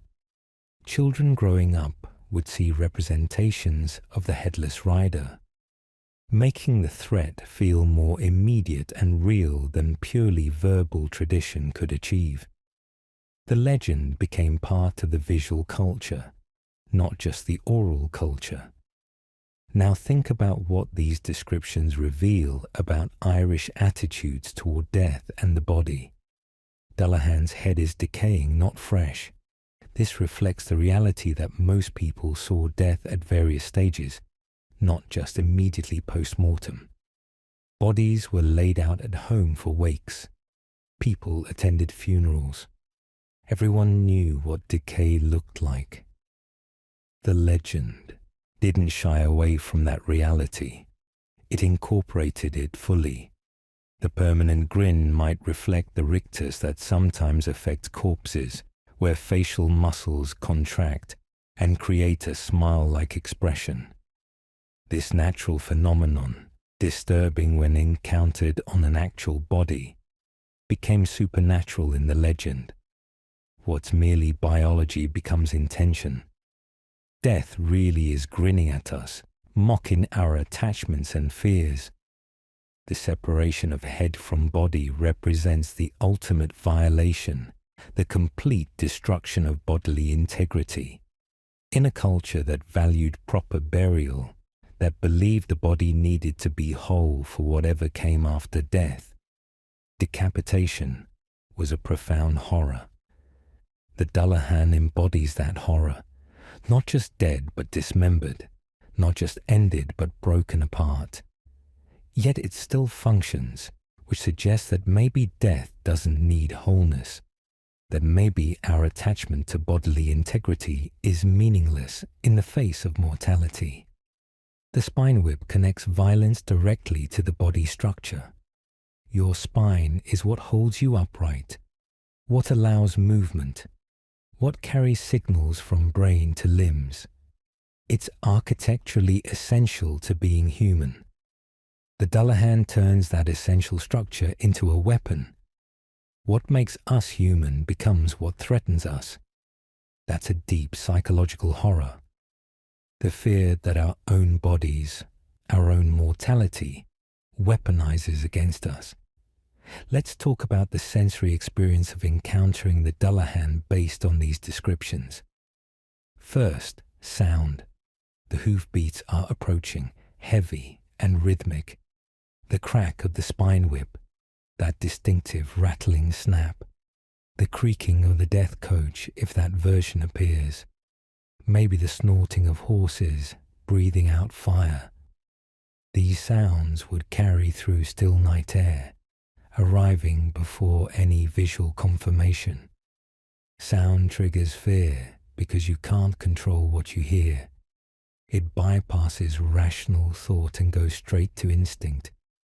Then sight. The glowing or flaming eyes appear in darkness, multiple points of light approaching. The massive silhouette of horse and rider or coach taking shape as they come closer. The terrible moment of recognition. That's the Dullahan, that's really it. Followed by the choice. Look away to protect yourself, or stare despite the risk. The grinning, decaying head is visible even in darkness, catching whatever light exists. The visual assault would be overwhelming. Too much horror to process at once. Smell might factor in too, though the legend doesn't emphasize this. Decay has a distinctive odor, one that warns living creatures to stay away. A truly decaying head would announce itself olfactorily before becoming visible. The horses, whether supernatural or just ill-used, would have their own smell. Sweat, fear, otherness. The whole encounter would assault every sense, creating a total sensory experience of terror rather than just visual fright. The descriptions also function as warnings about different kinds of death. The rotting head represents slow death from illness or age, the gradual corruption of the flesh. The severed neck represents violent death, sudden separation in life from body.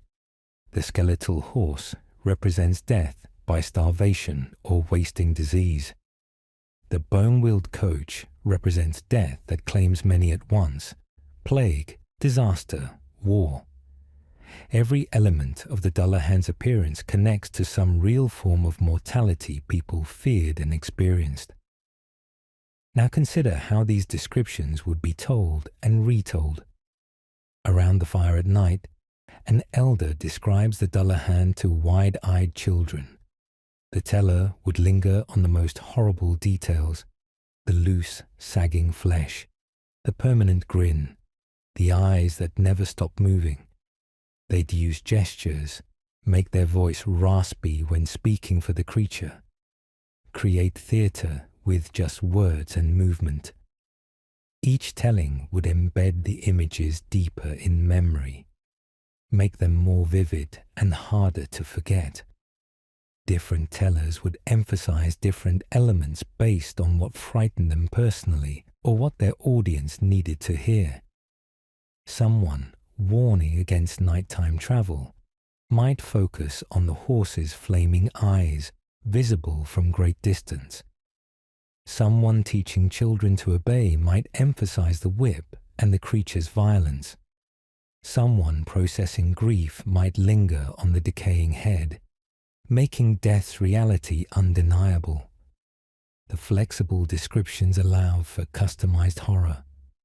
The physical appearance also marked the Dullahan as Irish specifically. Other cultures had headless horsemen or death riders, but the specific details, the size and colour of the head, the spine whip, the death coach with bone wheels. These were distinctly Irish contributions to the archetype. The legend wore its cultural origin openly. You couldn't mistake this for a Germanic wild huntsman or a generic European ghost. This was Ireland's monster, shaped by Irish experiences of death, Irish landscape, Irish storytelling traditions. Let's talk about artistic representations across time. Early depictions would have been simple. Carvings on stone, rough drawings, maybe costumes for storytelling performances. These would focus on the most recognizable elements: the missing head, the carried skull, the black horse. As artistic traditions developed, representations became more detailed, incorporating all the grotesque specifics the legend offered. By the 19th century, when folklore collection became more formal, illustrations could be quite elaborate, showing every disturbing detail in careful rendering. Modern representations take advantage of new media. Film and television can show the Dullahan with special effects that make the impossible seem real. CGI horses breathing fire, digital compositing to remove actors' heads, prosthetic makeup creating convincingly rotting flesh. Video games render the creature in 3 dimensions, letting players see it from every angle. Anime transforms the concept entirely, sometimes making the headless rider attractive or sympathetic rather than purely frightening. Each medium interprets the physical description through its own capabilities and cultural lens. But regardless of medium or era, certain elements remain constant because they're the core of what makes the Dullahan visually frightening. The missing head, the carried skull, the wrongness of a body functioning without its defining feature. These elements transcend cultural and temporal boundaries because they touch universal human fears about death, dismemberment, and bodily corruption. The specificity of the Dullahan's appearance also made it useful for comparison and contrast with other supernatural entities. You'd never mistake the Dullahan for a banshee. One rides headless and grinning. The other appears as a mournful woman. You'd never confuse it with a fairy or a ghost. Those might be ethereal or beautiful, while the Dullahan is aggressively physical and grotesque. The distinct appearance helped the legend occupy its own space in Irish folklore, preventing it from blurring into generic supernatural threat. Think too about how the appearance functions as a test. To fully describe the Dullahan, you had to confront every disturbing detail: the decay, the grin, the separated head, the bone whip. You couldn't tell the story sanitized or softened without losing its power. This meant each generation passing down the legend had to face their own fears and discomfort about death and bodily corruption. The telling itself became a kind of initiation into accepting mortality's harsh reality. The descriptions also revealed the limits of death's power in an interesting way. Yes, the Dullahan was terrifying. Yes, it could announce your death and that death would come. But it was also broken, incomplete, dependent on a horse for movement, carrying its head like luggage. It wasn't omnipotent. It had form, which meant it had limitations. You could describe it, which meant you could conceptualize it, which gave you some psychological power over it. The very vividness that made it frightening also made it manageable in the imagination. So the physical description of the Dullahan, the yellow-grey rotting head with its huge grin and darting eyes, the headless body wielding a spine whip, the skeletal black horse with flaming eyes, the alternative death coach with bone wheels. All of this served multiple functions. It made the legend memorable and specific. It grounded supernatural horror in observable reality of death and decay. It allowed for artistic interpretation and cultural transmission. It provided comparison points with other folklore entities. It forced confrontation with mortality's physical reality. And it created visual vocabulary that has endured for centuries, remaining disturbing even to modern audiences who've seen far more graphic horror in entertainment media. The appearance of the Dullahan tells us that humans need to see death's face, even if that face is horrifying. We need specific images to attach our fears to rather than formless dread. We need death to have a body, even a broken one, because that makes it something we can understand, describe, and potentially survive encountering. But the Dullahan isn't Ireland's only death omen, and understanding how it compares to other supernatural harbingers reveals different attitudes toward mortality and fate. Irish folklore contains multiple death omens, each with distinct characteristics and cultural significance. Understanding how these different supernatural entities relate to each other, where they overlap and where they diverge, reveals the complexity of Irish attitude toward death. No single legend captures the full range of human feelings about mortality, so cultures develop multiple stories, multiple messengers, each emphasizing different aspects of the death experience.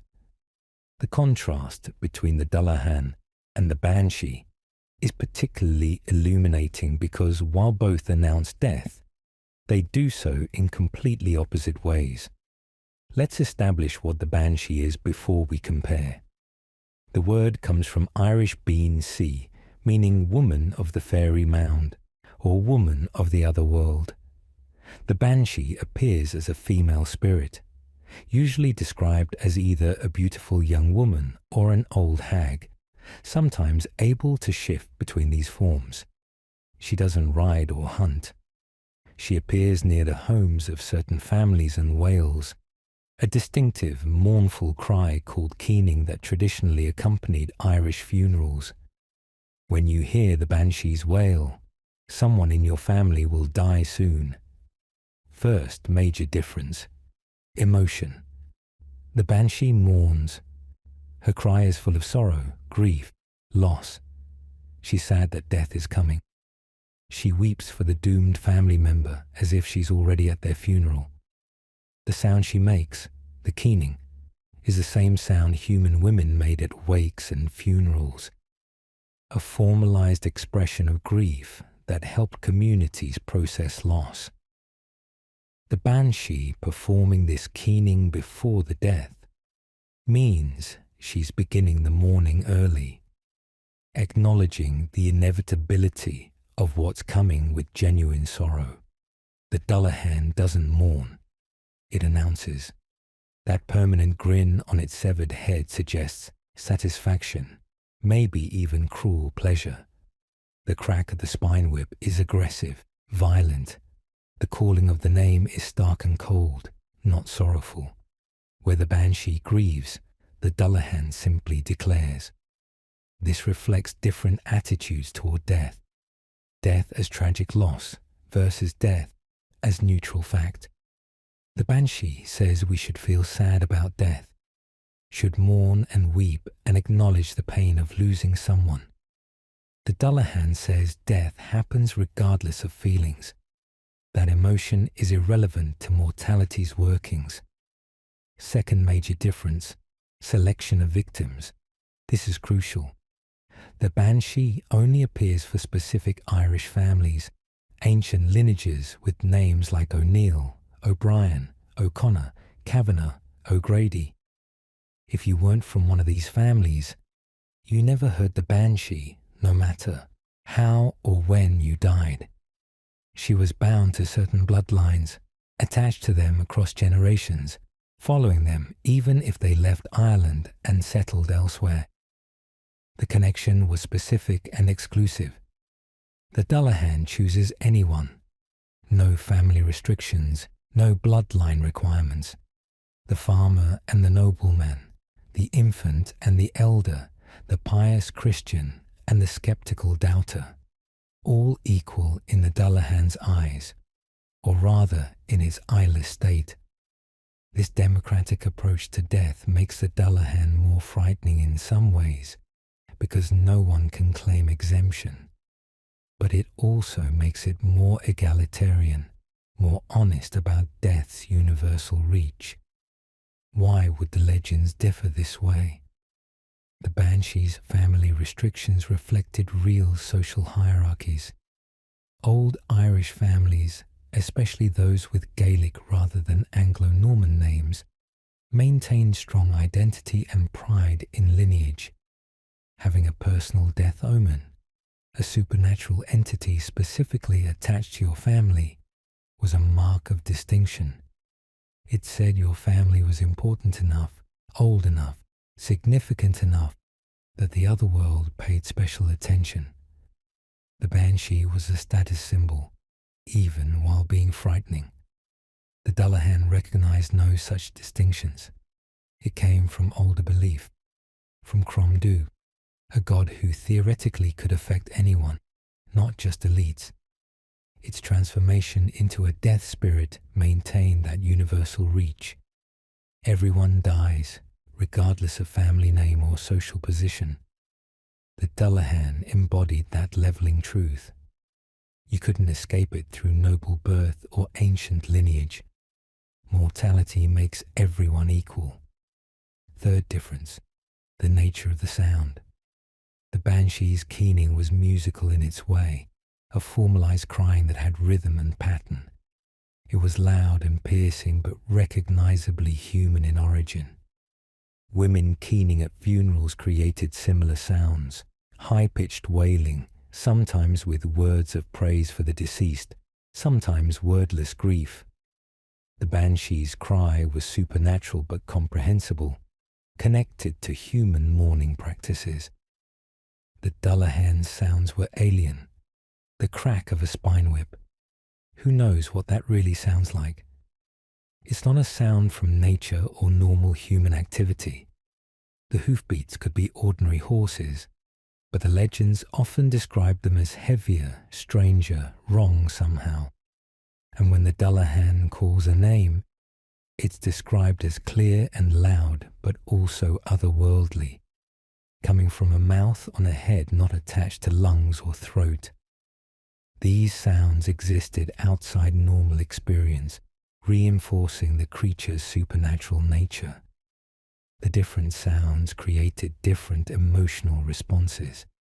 Hearing the Banshee's keening might make you sad, might trigger grief even before you knew who had died. It was a sound that invited emotional participation. Hearing the Dullahan's approach created fear, urgency, the desire to hide or flee. It was a sound that demanded physical response rather than emotional engagement. Fourth difference, the possibility of prevention or comfort. With the Banshee, there was no preventing the death. It would happen as foretold.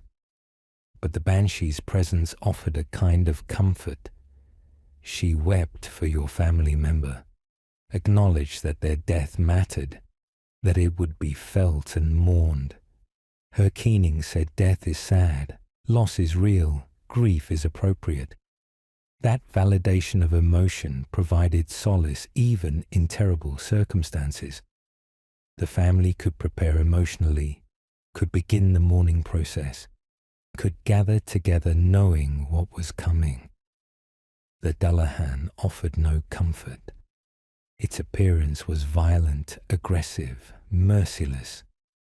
No suggestion that it cared about the suffering its announcement would cause. No acknowledgement that the impending death mattered beyond the bare fact of its occurrence. The creature was cold, where the banshee was sorrowful. This created a different kind of fear, not just fear of death, but fear of death as meaningless, as something that happens without cosmic sympathy or recognition. However, the Dullahan could supposedly be repelled by protective measures, water, iron, gold, while the banshee couldn't be driven away. Once she appeared, you had to listen to her keening. You couldn't make her leave. In this way, the Dullahan offered a different kind of agency. You couldn't prevent the death it announced, but you might prevent the announcement itself by keeping it away from your threshold. Fifth difference, visual presentation. The banshee appeared in recognizably human form. Whether a beautiful young woman or ancient hag, she looked like a person, just an otherworldly one. Her appearance might be startling but not grotesque. She often combed her hair with a silver comb or wore distinctive grey or white clothing. These details made her memorable but not revolting. The Dullahan's appearance was designed to horrify. The rotting severed head, the headless body, the skeletal horse, the bone whip. Every element created visceral disgust and fear. Where the banshee might evoke pity or awe, the Dullahan evoked revulsion and terror. Different visual strategies for different purposes. The banshee as mournful messenger, the Dullahan as horrific inevitability. Think about what these differences reveal about the range of human responses to death. We need death to be sad, to matter emotionally, to be worth mourning. That's the banshee. We also need death to be acknowledged as universal, inevitable, and impartial. That's the Dullahan. We need death omens that respect family and tradition. That's the banshee's connection to specific lineages. We need death to be recognized as something that comes for everyone regardless of social position. That's the Dullahan's democratic targeting. Irish folklore didn't choose between these perspectives. It maintained both simultaneously, letting different families and different regions emphasize one or the other based on their needs and traditions.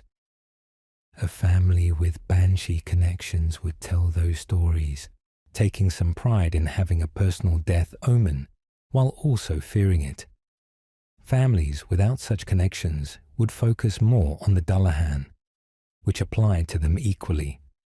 The two legends also served different social functions. The banshee reinforced family identity and lineage consciousness. If your family had a banshee, that was part of your family story, part of what made you distinct from others. It connected you to ancestors who'd heard the same keening centuries before. The legend strengthened family bonds across generations. The Dullahan reinforced community-wide caution and the universal nature of mortality. It created shared behavioral rules that everyone followed regardless of family background. It prevented aristocratic families from becoming too proud or feeling too safe. The headless rider came for nobles and peasants alike. The legend promoted humility and common humanity. Let's look at how both could coexist in belief. A family might have a banshee attached to their lineage, meaning they'd hear keening before a family death. But that same family would still fear the Dullahan's ride on dangerous nights, would still keep water and iron ready, would still warn children about lonely roads after dark. The legends operated on different levels, addressing different aspects of death and danger. Some stories even feature both entities appearing for the same death, particularly if someone from a banshee family died under circumstances that might attract the Dullahan, travelling alone at night, near Samhain for instance. The banshee would keen in the distance while the Dullahan rode the roads. This layering of omens created a rich supernatural landscape where multiple forces acknowledged death's approach from different angles. The contrast also reveals gender dynamics in Irish folklore. The banshee was explicitly female, connected to women's traditional role as mourners and keeners at funerals. Women were expected to express grief openly, to wail and keen and tear their hair. The banshee supernatural eyes this role, making the female mourner eternal and otherworldly. The Dullahan had no clear gender. A headless rider could be anyone, though often assumed male because of the mounted warrior association. This gender ambiguity or masculine default reflected male roles as riders, warriors, active agents rather than emotional responders. However, some versions of the Dullahan legend include female riders or female drivers of the death coach, suggesting the creature could manifest in any form. This flexibility contrasted with the banshee's fixed feminine nature. The banshee had to be female because she performed women's work, mourning. The Dullahan could be anything because death itself has no gender. Let's consider the oral tradition and how these legends were passed down. Banshee stories often came from within families, told as part of family history. Great-grandmother heard the keening the night before Uncle Seamus died. The banshee has followed the O'Briens for 300 years. These stories were personal, intimate, connected to specific family experiences. They strengthened family identity by creating shared supernatural history. Dullahan stories came from communities more broadly. Old Paddy swears he heard hoofbeats that night. The whole village stayed inside last Samhain because the Dullahan was riding. These stories created community cohesion rather than family identity. They were shared experiences that bound neighborhoods and regions together rather than separating families from each other. The emotional tones also differed in storytelling.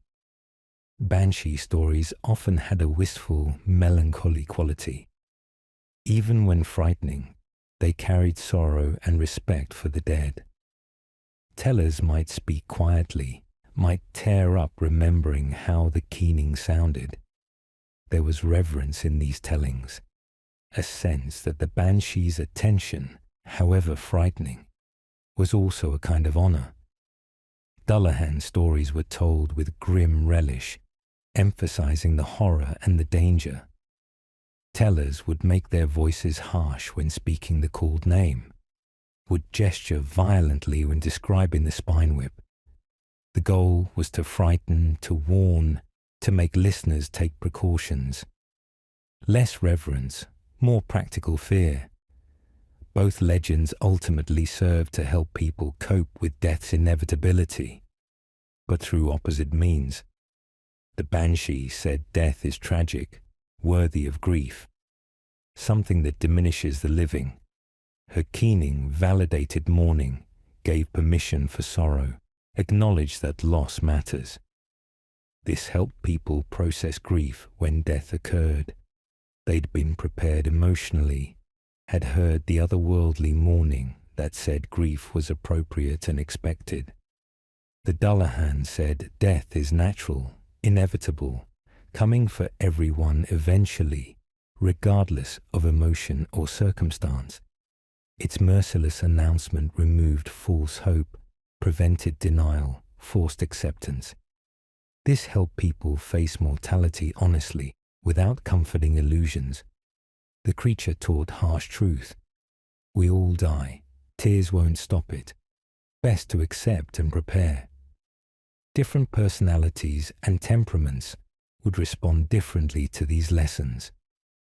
Someone inclined toward emotional expression, toward feeling deeply and mourning openly, might connect more with the banshee legend. Someone inclined toward stoicism, toward facing hard truths without flinching, might connect more with the Dullahan. Irish folklore, by maintaining both legends, accommodated different psychological needs and personality types. The comparison also shows how folklore systems balance comfort and fear, sadness and terror, the personal and the universal. If you only had the banshee, death might seem too soft, too bound up in specific families, not threatening enough to enforce caution. If you only had the Dullahan, death might seem too harsh, too merciless, creating despair rather than acceptance. Together, they created equilibrium. Death, acknowledged as both tragic and universal, both personal and impersonal, both worthy of mourning and simply factual. So the Dullahan and the banshee represented two faces of Irish death folklore, two complementary approaches to the same ultimate reality. One mourned, one declared. One was sorrowful, one was merciless. One attached to specific families, one claimed everyone equally. One offered emotional validation, one offered harsh truth. Together they created a complete picture of death as Irish culture understood it. Something to grieve and something to accept. Something personal and something universal. Something that diminishes the living and something that treats all lives equally. But Ireland wasn't isolated, and its folklore didn't develop in a vacuum. The Dullahan legend has connections to similar stories across Europe and beyond. Stories travel. They cross borders in merchant wagons, sail oceans in emigrant ships, spread through marriage between regions, and transform as they move. The Dullahan, deeply rooted as it is in Irish soil and Celtic tradition, nonetheless became part of a broader network of European folklore about death riders, headless horsemen, and supernatural hunters. Understanding these connections reveals how cultures influence each other, how similar fears produce similar legends, and how a specifically Irish phenomenon fits into universal human patterns of storytelling and meaning-making. Let's start with the most obvious avenue of spread: Irish emigration. From the 17th century onward, and especially during and after the Great Famine of the 1840s, millions of Irish people left their homeland.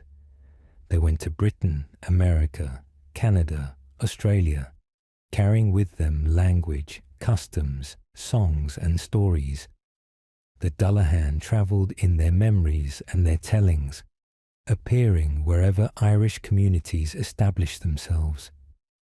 In Boston and New York, in Glasgow and Liverpool, in Melbourne and Toronto, Irish immigrants told their children about the Headless Rider, keeping the legend alive even thousands of miles from Irish crossroads and graveyards. But the legend didn't remain pure in this diaspora. It met other stories, other traditions, other fears.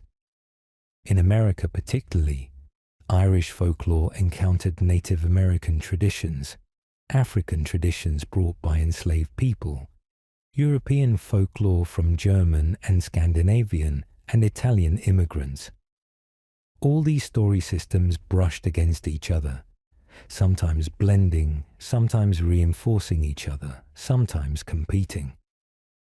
The Dullahan became one thread in a complex tapestry of American supernatural belief. Think about how the legend functioned in immigrant communities. It provided a connection to homeland, a reminder of where your family came from. Telling Dullahan stories maintained Irish identity in the face of pressure to assimilate. It gave children a sense of heritage, rooted them in something older than the new country they inhabited. The Headless Rider became a symbol of Irishness itself, a piece of cultural property that couldn't be taken away by poverty or displacement. But the legend also had to adapt. American landscapes didn't have ancient Celtic crossroads or graveyards centuries old. The feast days tied to Celtic agricultural calendars meant less in industrializing cities where few people farmed. So the story shifted. The Dullahan might appear on any dark street now, not just rural roads. The timing might become vaguer, less tied to specific festivals. The protective measures might incorporate new elements available in the new country. The core remained: headless rider, death announcement, terrible inevitability, but the details flexed to fit new circumstances. Now let's look at European connections. The Dullahan wasn't alone in European folklore. Germany had the wild huntsman, Odin, or a cursed nobleman riding through the sky with a ghostly procession, bringing death to those who witnessed the hunt.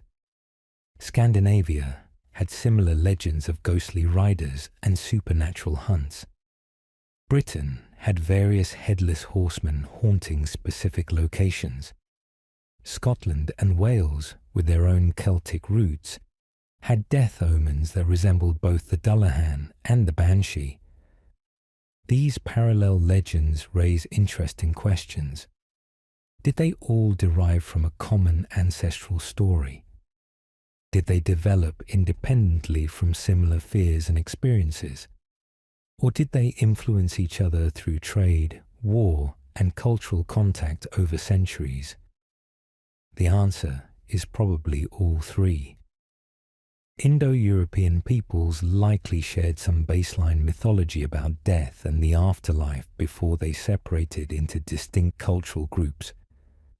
Then, as these groups developed separately, they created their own unique versions. And finally, as trade and warfare brought them back into contact, the stories influenced each other anew. The wild huntsman is particularly worth comparing to the Dullahan. Both ride at night. Both announce death to those who see them. Both connect to pre-Christian belief systems that were later demonized by Christianity. But the wild huntsman rides in the sky, leading a procession, making noise and spectacle.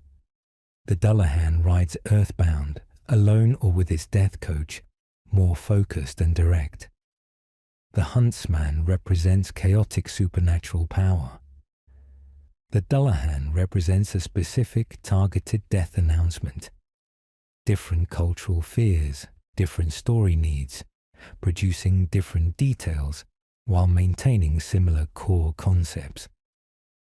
The Headless Horseman as an archetype appears across Europe, suggesting this particular image, decapitation combined with continued mobility, resonates deeply in the human imagination. Why headlessness specifically? Decapitation was a common form of execution across European cultures, familiar and frightening. The head as the seat of identity and consciousness meant that losing it was the ultimate violation.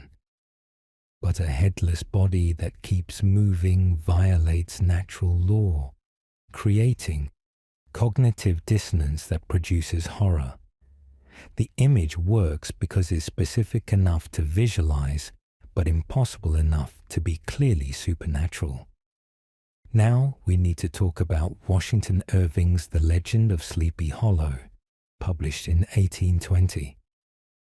This American short story features a headless horseman terrorizing the Hudson Valley in New York. Irving was of Scottish-English descent and certainly knew European folklore traditions. His Headless Horseman combines elements from multiple traditions: German, Dutch, English, and yes, Irish. The story became hugely popular and has remained a staple of American culture for 2 centuries. Sleepy Hollow did something important. It made the Headless Horseman concept American. But in doing so, it drew on all those immigrant traditions, including the Dullahan, Irving's horseman is described as a Hessian soldier who lost his head to a cannonball during the Revolutionary War, now seeking his head and terrorizing travelers. This gives the figure an American origin story, while maintaining the essential headlessness and nighttime riding that define European versions.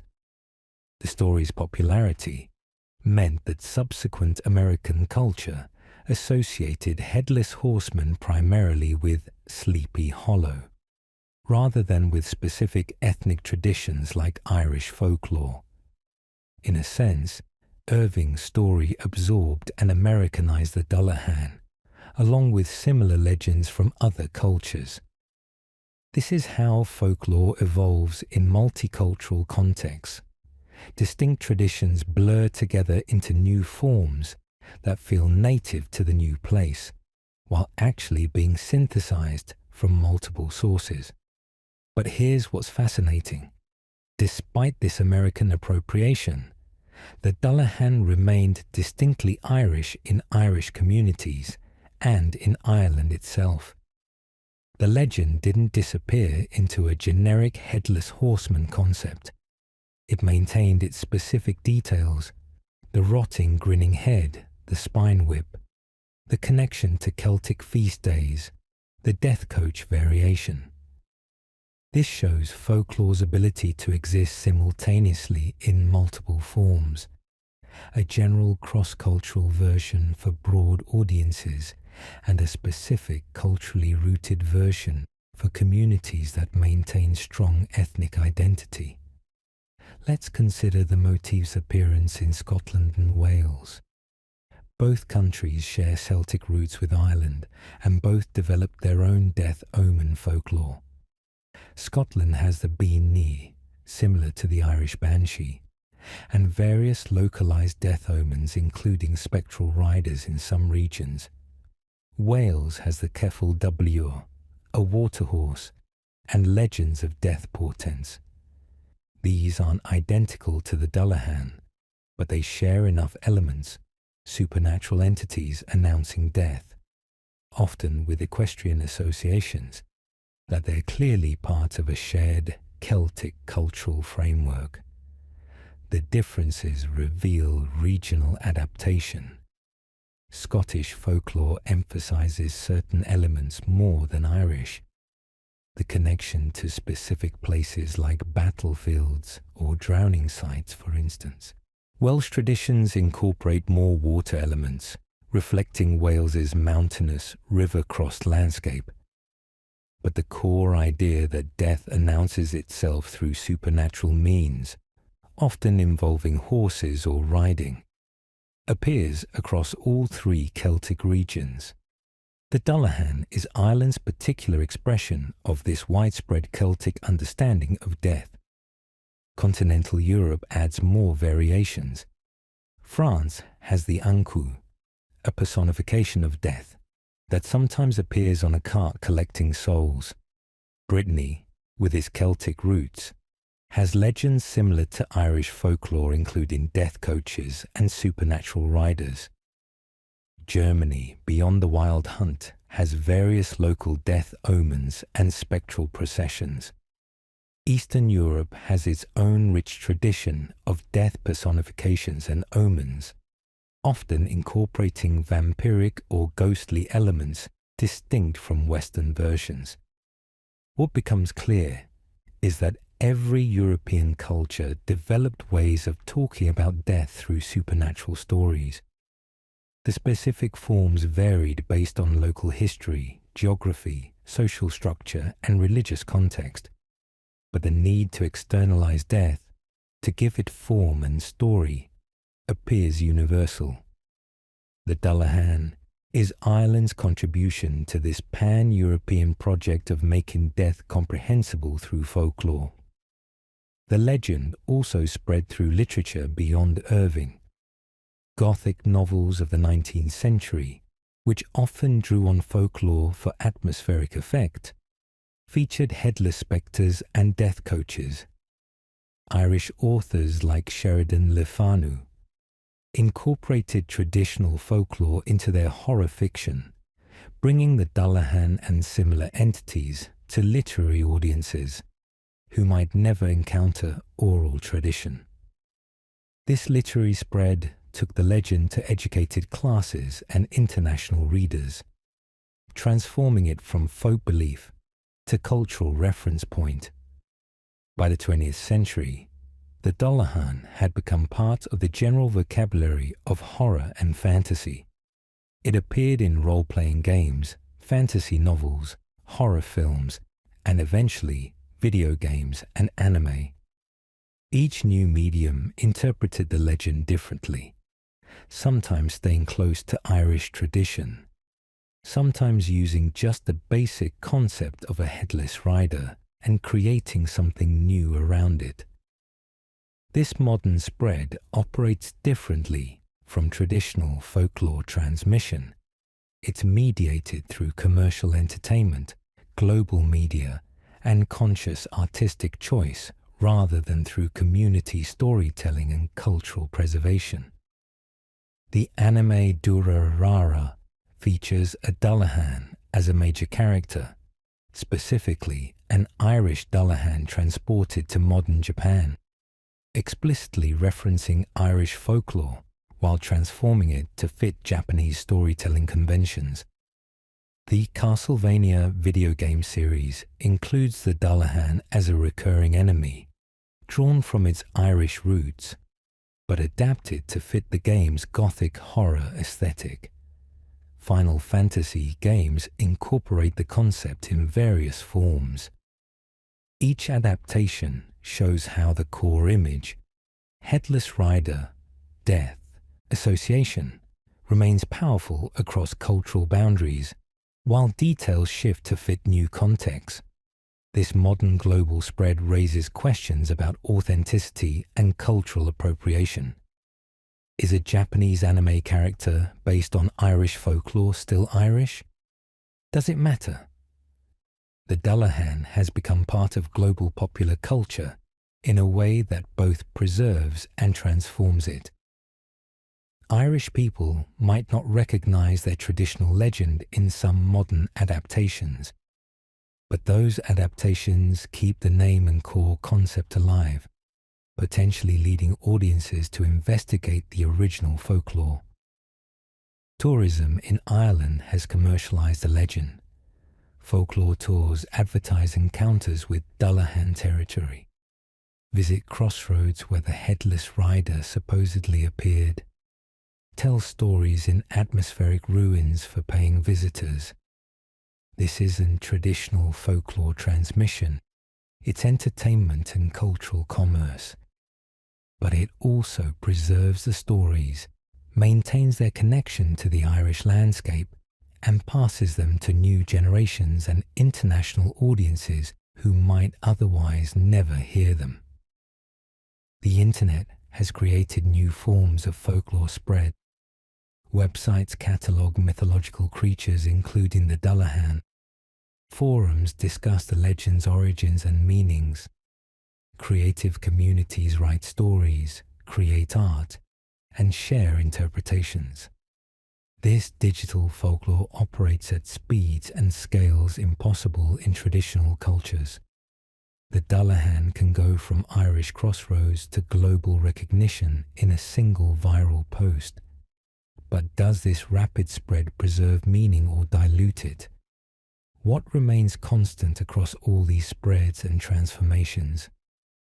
The essential horror of the headless rider, the connection to death, the violation of physical integrity, the supernatural intrusion into ordinary life. These core elements survive every adaptation because they touch something fundamental in human psychology. We fear death, fear dismemberment, fear the impossible made real. The Dullahan gives form to these fears in a way that translates across cultures even as specific details change. The spread of the Dullahan legend shows how folklore lives and changes. It's not static tradition locked in the past.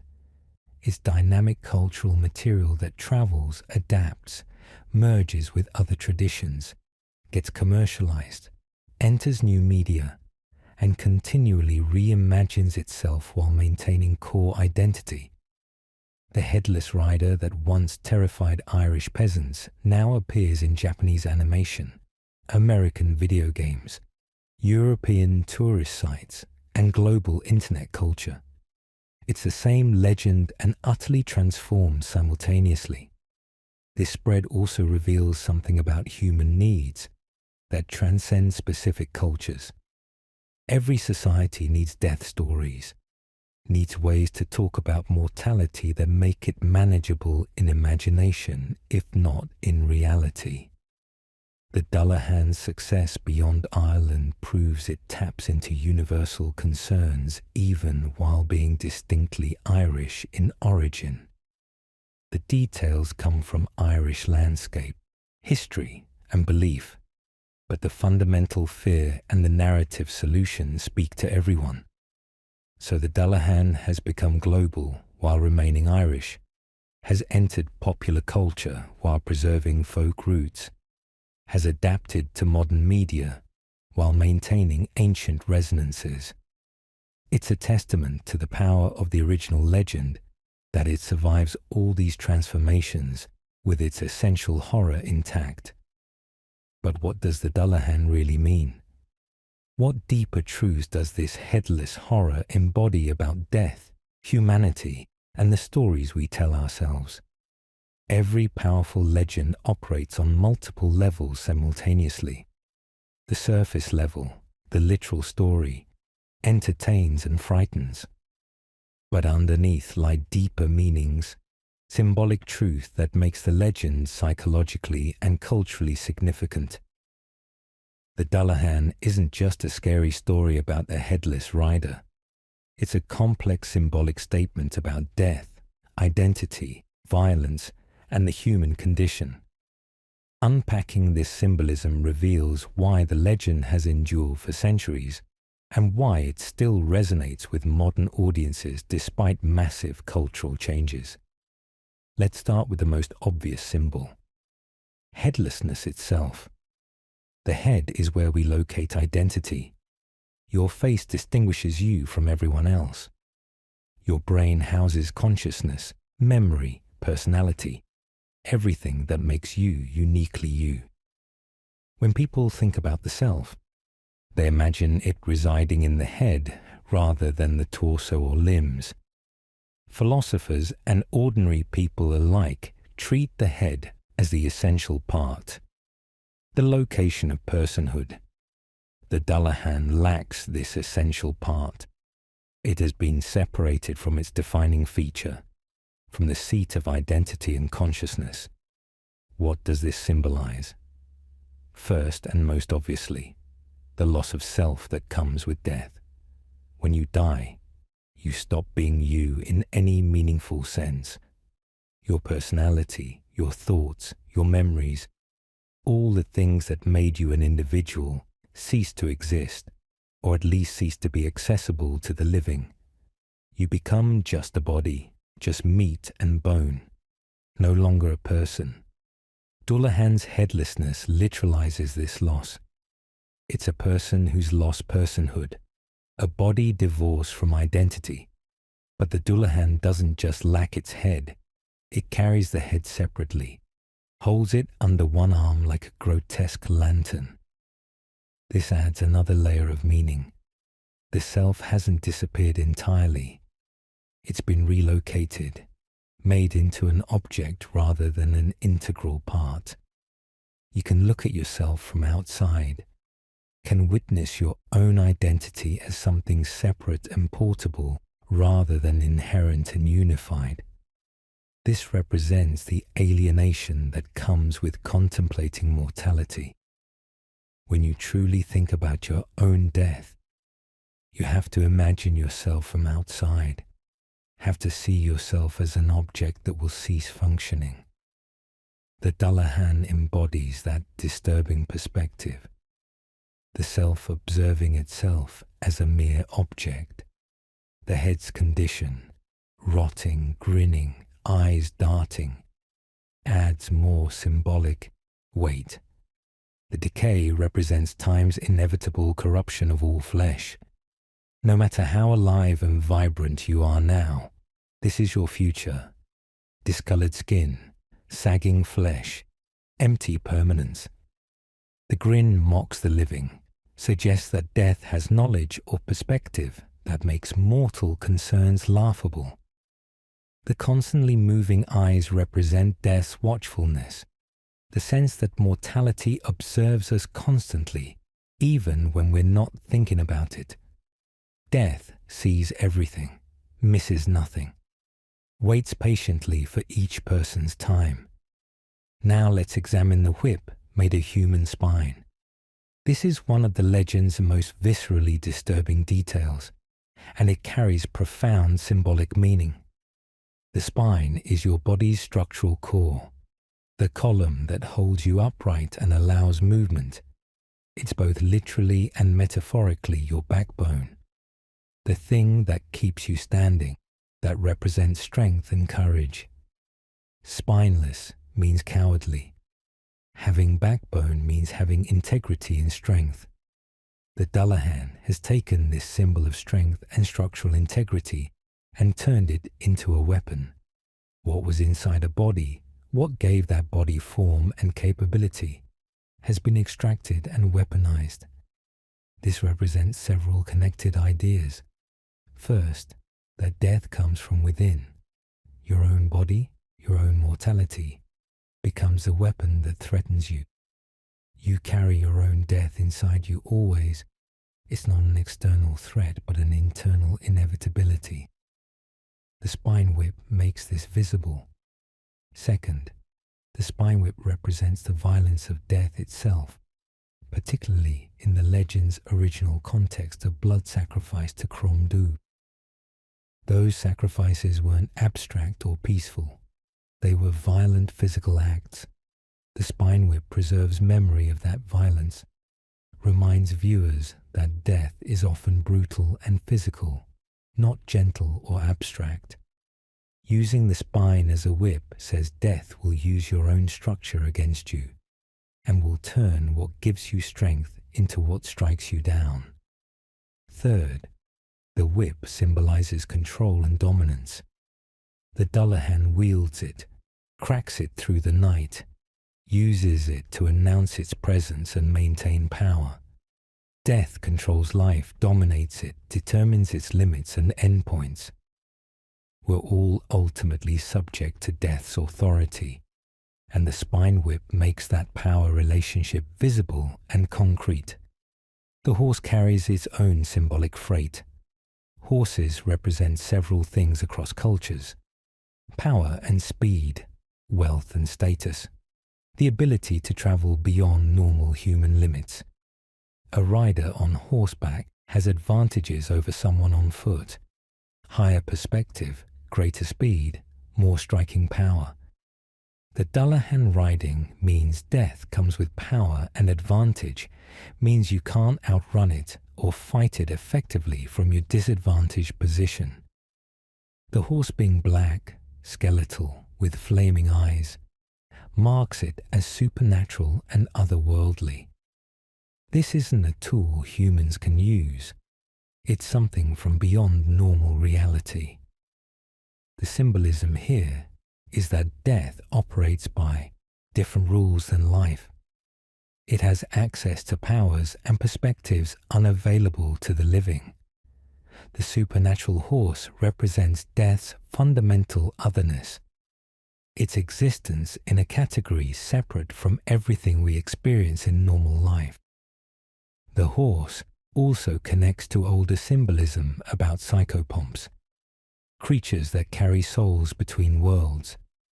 The Dullahan's horse doesn't carry souls exactly, but it carries death itself, which amounts to the same thing.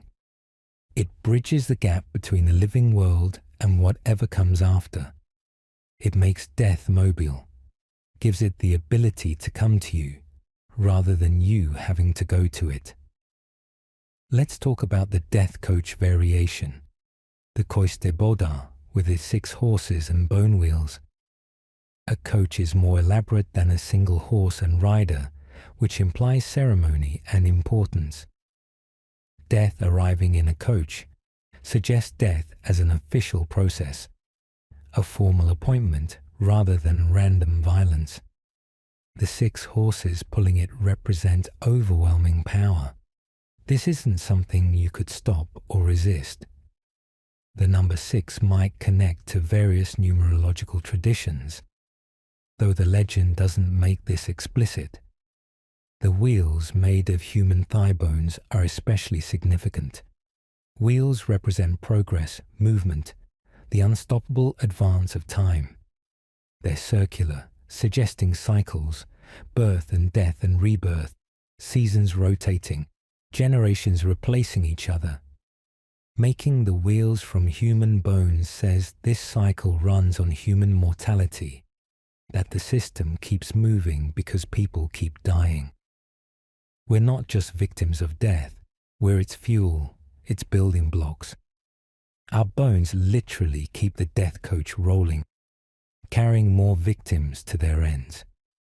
It's a dark vision of cosmic order, where death perpetuates itself through an endless supply of human material.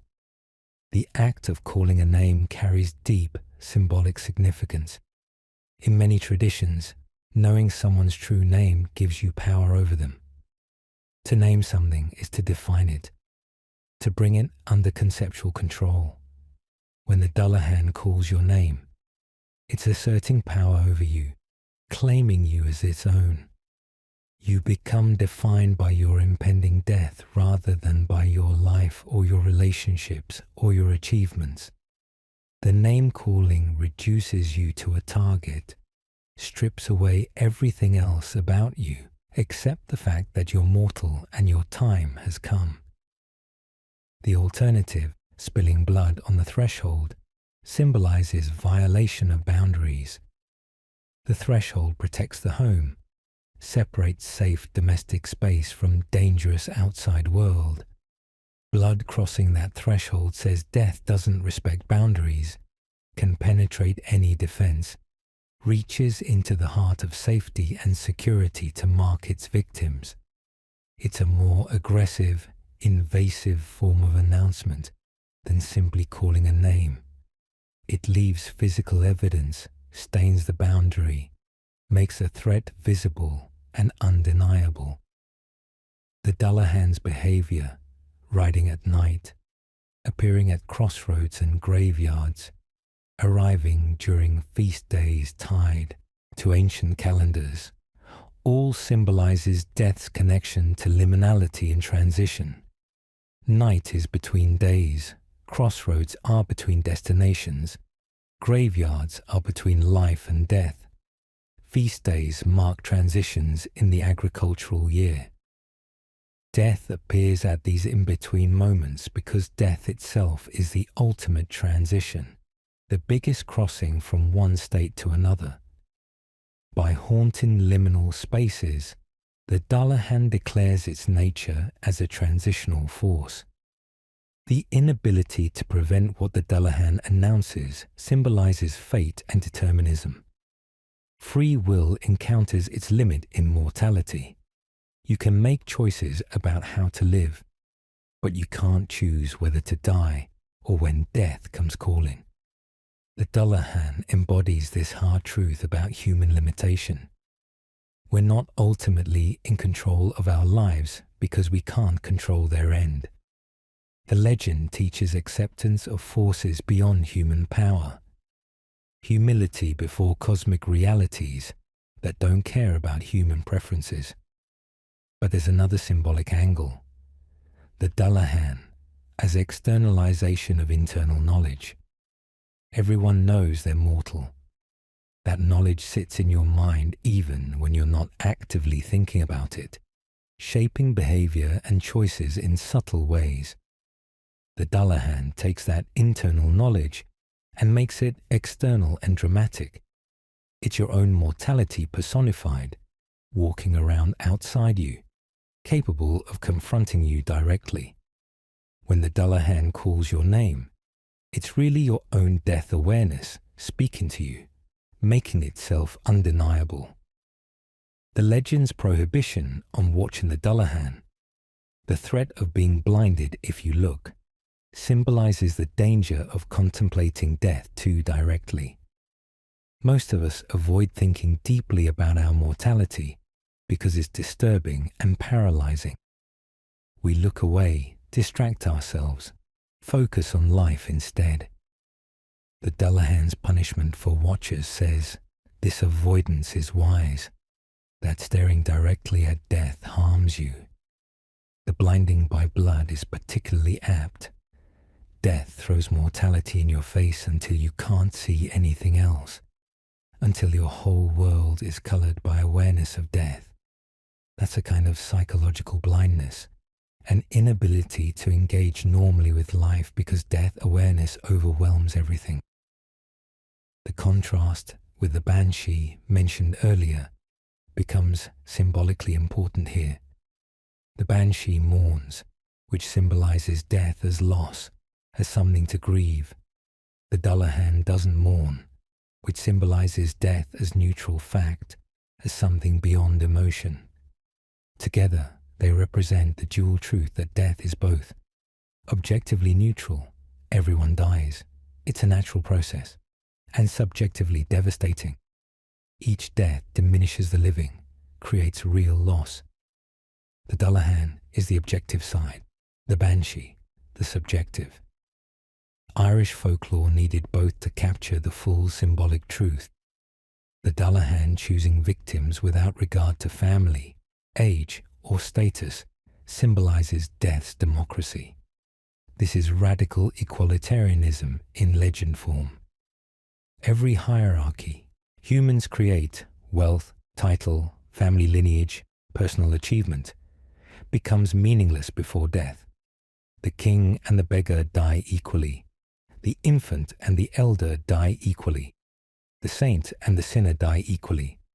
The Dullahan, by targeting anyone, makes this truth dramatically visible. It's a leveling force, a reminder that our common mortality creates an equality that supersedes all social divisions. The transformation from Crom Dubh to Dullahan, which we discussed earlier, symbolizes cultural change and the persistence of underlying truths despite surface transformation. The specific God changed, the rituals changed, Christianity replaced paganism, but death remained. The Dullahan's existence says, you can change religions, change social systems, change everything about culture, but mortality continues unchanged. Different stories, same ending. The legend itself, surviving from pre-Christian times to the present, proves this symbolic point. Cultures transform, but the human confrontation with death persists across all transformations. The Dullahan's facelessness, or more accurately, its face being separate from its body, symbolizes death as impersonal. Death doesn't have a personal grudge against you. It's not targeting you specifically for who you are. It's a process, a force, an inevitability that treats everyone the same. The separated head means death approaches without true face, without personal animosity, without the emotional engagement that comes with face-to-face confrontation. It's businesslike, procedural, administrative. Your number comes up, your name gets called, and that's it. Nothing personal. Yet paradoxically, the calling of your specific name makes it intensely personal. This captures another dual truth. Death is simultaneously the most impersonal force. It happens to everyone, follows natural law, cares nothing for individuals. And the most personal event, your death happens only to you, is your unique end, matters more to you than anything else possibly could. The Dullahan embodies both these truths, being impersonal in its headless facelessness, but personal in its name-calling specificity. The legend's persistence across centuries and cultures, which we explored in the previous section, itself becomes symbolic. It represents the timelessness of mortality. Death in ancient Ireland is the same as death in modern Ireland, or modern Japan, or modern America. The details of life change constantly, but death remains constant. A legend that survives so long symbolizes the enduring nature of what it represents. The Dullahan persists because death persists. The story won't die because death won't die. The fear the legend generates, which shapes behavior across generations, symbolizes the productive power of death awareness. Acknowledging mortality makes you more careful, more thoughtful, more appreciative of life while you have it. The Dullahan's terror served communities by keeping people safe, by making them value life enough to protect it. Fear of death, properly channeled, enhances life rather than diminishing it. The legend taught this lesson through its frightening power. The impossible nature of the Dullahan, a body functioning without a head, eyes seeing without being connected to a brain, a creature existing in violation of natural law, symbolizes how death itself violates what we understand about existence. Life makes sense, follows rules, can be studied and understood. Death is the cessation of sense-making, the end of rules, the point where understanding fails. The Dullahan's impossibility makes it an appropriate symbol for death's fundamental incomprehensibility. We can't really understand non-existence while we exist, can't truly grasp death while alive. The legend acknowledges this limitation by creating a creature that can't be understood in normal terms. Finally, the Dullahan as a whole symbolizes the power of story and imagination to make abstract truth concrete. Death is abstract, hard to think about, easy to avoid contemplating. But a headless rider carrying its grinning skull, cracking a spine whip, calling names in the night, that's concrete, vivid, impossible to ignore. The legend takes the abstract fact of mortality and transforms it into dramatic narrative that lodges in memory and imagination. This is what good folklore does. It makes important truths memorable and impactful by giving them story form. The Dullahan means many things simultaneously: loss of identity in death, the violence inherent in mortality, death's impartial universality, fate and determinism, the danger of contemplating death directly, cultural transformation and persistence, the dual nature of death as both personal and impersonal, and the power of story to make abstract truth concrete. All these meanings coexist in the legend, making it rich and complex, capable of serving multiple psychological and cultural functions at once. Understanding this symbolism transforms the Dullahan from a simple, scary story into a sophisticated philosophical statement about human existence. The legend grapples with the hardest questions. What does death mean? How should we think about mortality? How do we accept the unacceptable fact of our impermanence? And provides answers not through abstract reasoning, but through vivid symbolic narrative. This symbolic richness explains why the legend persists and why it still matters in the modern world, despite massive changes in how we live and what we believe. Walk into any bookstore's fantasy section, browse video game releases, scroll through anime streaming services, or check out Halloween decorations, and you'll likely encounter the Dullahan in some form. This ancient Irish legend, born from blood sacrifice and Celtic belief, has become a staple of modern popular culture. But the legend hasn't just survived. It's transformed, adapted, and found new meanings in contexts its original tellers couldn't have imagined. Understanding the Dullahan today means exploring how old folklore lives in new media. What changes in the transition? What remains constant? And what this says about our ongoing relationship with death and the supernatural.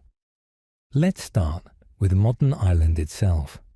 The Dullahan hasn't disappeared from Irish consciousness despite secularization and modernization. Folklore tours operate across the country, taking tourists to locations associated with supernatural legends. Guides tell Dullahan stories at crossroads and ancient graveyards, recreating the atmosphere of fear and wonder, even though few, if any, modern Irish people literally believe a headless rider will call their name. The legend has transitioned from lived belief to cultural heritage, from something people fear to something they celebrate as part of Irish identity. This transition reflects broader changes in how we relate to folklore generally. We're too educated, too scientifically literate to believe supernatural legends literally. We know death comes from disease, accident, old age, not from headless riders announcing your name. But we haven't lost the need for these stories. They've moved from the category of genuine belief into the category of cultural touchstone, artistic inspiration, and symbolic truth. The Dullahan matters not because people think it's real, but because it represents something real. Our continuing anxiety about death, our fascination with the macabre, our connection to Irish heritage. Folklore tours can modify the legend, turn it into entertainment and education for paying customers. Is this degradation or preservation? Both, probably. On one hand, making money from Dullahan stories reduces them to product, strips away the genuine fear and social function they once had. A tour guide telling stories to camera-wielding tourists isn't the same as a grandmother warning children to stay inside on Samhain night. The context changes everything about meaning and impact. On the other hand, these tours keep the legend alive, pass it to new generations and international audiences, maintain its connection to Irish landscape. Without commercialization, many old stories would simply die, forgotten as the communities that told them dispersed or modernized. Tourism provides economic incentive to preserve folklore, even in modified form. So the Dullahan survives as both entertainment and education, living on in a new context rather than disappearing entirely. Halloween provides another modern context for the Dullahan. Ireland celebrates Halloween partly because of its connection to Samhain, the Celtic feast when the Dullahan traditionally rode. Modern Halloween, commercialized and secularized, uses Irish folklore as atmospheric material. The Dullahan appears alongside jack-o'-lanterns, witches and other spooky figures, invoked as Ireland's contribution to Halloween iconography. This positions the legend as cultural property, something distinctly Irish that Ireland can share with the world. But Halloween Dullahan imagery often simplifies or misrepresents the original legend. You might see cartoonish Headless Horseman that lose the genuine horror of the traditional description. The rotting grin becomes silly rather than terrifying. The death announcement aspect gets downplayed or forgotten entirely. This is the cost of popularization. The complex original becomes a simple icon, recognizable but shallow. Yet even simplified versions serve a function. They maintain name recognition, keep the Dullahan concept circulating in culture. Someone who encounters a cute Halloween Dullahan decoration might get curious about the original legend, might research it, might discover the complex folklore behind the simplified image. The popular version can serve as gateway to deeper understanding, even if it's not deep itself. Let's talk about the Dullahan in Japanese anime, particularly the series Durarara. This show features a character named Kelty Sturluson, explicitly identified as a Dullahan from Ireland, now living in modern Tokyo. The series references Irish folklore directly, while transforming it dramatically. Kelty is female, sympathetic, heroic, completely unlike the terrifying death omen of traditional legend. She's searching for a stolen head, making her almost a victim rather than a threat. She uses modern technology like a motorcycle instead of a supernatural horse, though the motorcycle has distinctly otherworldly qualities. What's happening here? The anime takes a core concept, headless person, Irish origin, supernatural abilities, and rebuilds everything else to fit Japanese storytelling conventions and audience expectations. The result is recognizably related to the Dullahan, but transformed beyond anything traditional Irish folklore would recognize. Is this cultural appropriation? Creative adaptation? Both. The transformation shows how folklore becomes raw material for modern storytelling. Writers and creators take elements that interest them, in this case, headlessness as a striking visual and conceptual hook, and create new narratives around those elements. The original meaning, cultural context, and social function become less important than dramatic and thematic needs of the new story. The Dullahan becomes a tool for exploring themes of identity, loss, and alienation in a modern urban setting. Themes it never explicitly addressed in Irish folklore, but which connect to its underlying symbolism. For Irish people, seeing their traditional legend transformed this radically might be strange, even offensive. That's not the Dullahan, that's some Japanese character who borrowed the name. But for global audiences, the anime might be their first and only encounter with the concept. They'll think Dullahan equals sympathetic headless person, rather than death omen from Irish folklore. This creates cultural confusion, but also cultural spread. The name and basic concept reach audiences who would never encounter Irish folklore otherwise. Video games use the Dullahan frequently. The Castlevania series includes it as a recurring enemy.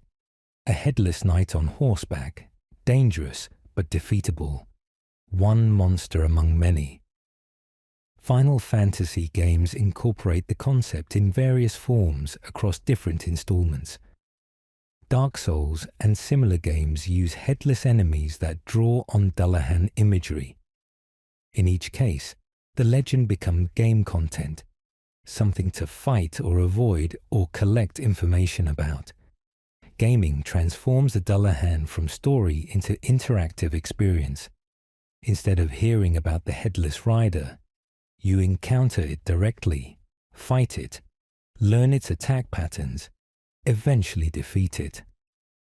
This gives players a kind of power over the legend that listeners to traditional stories never had.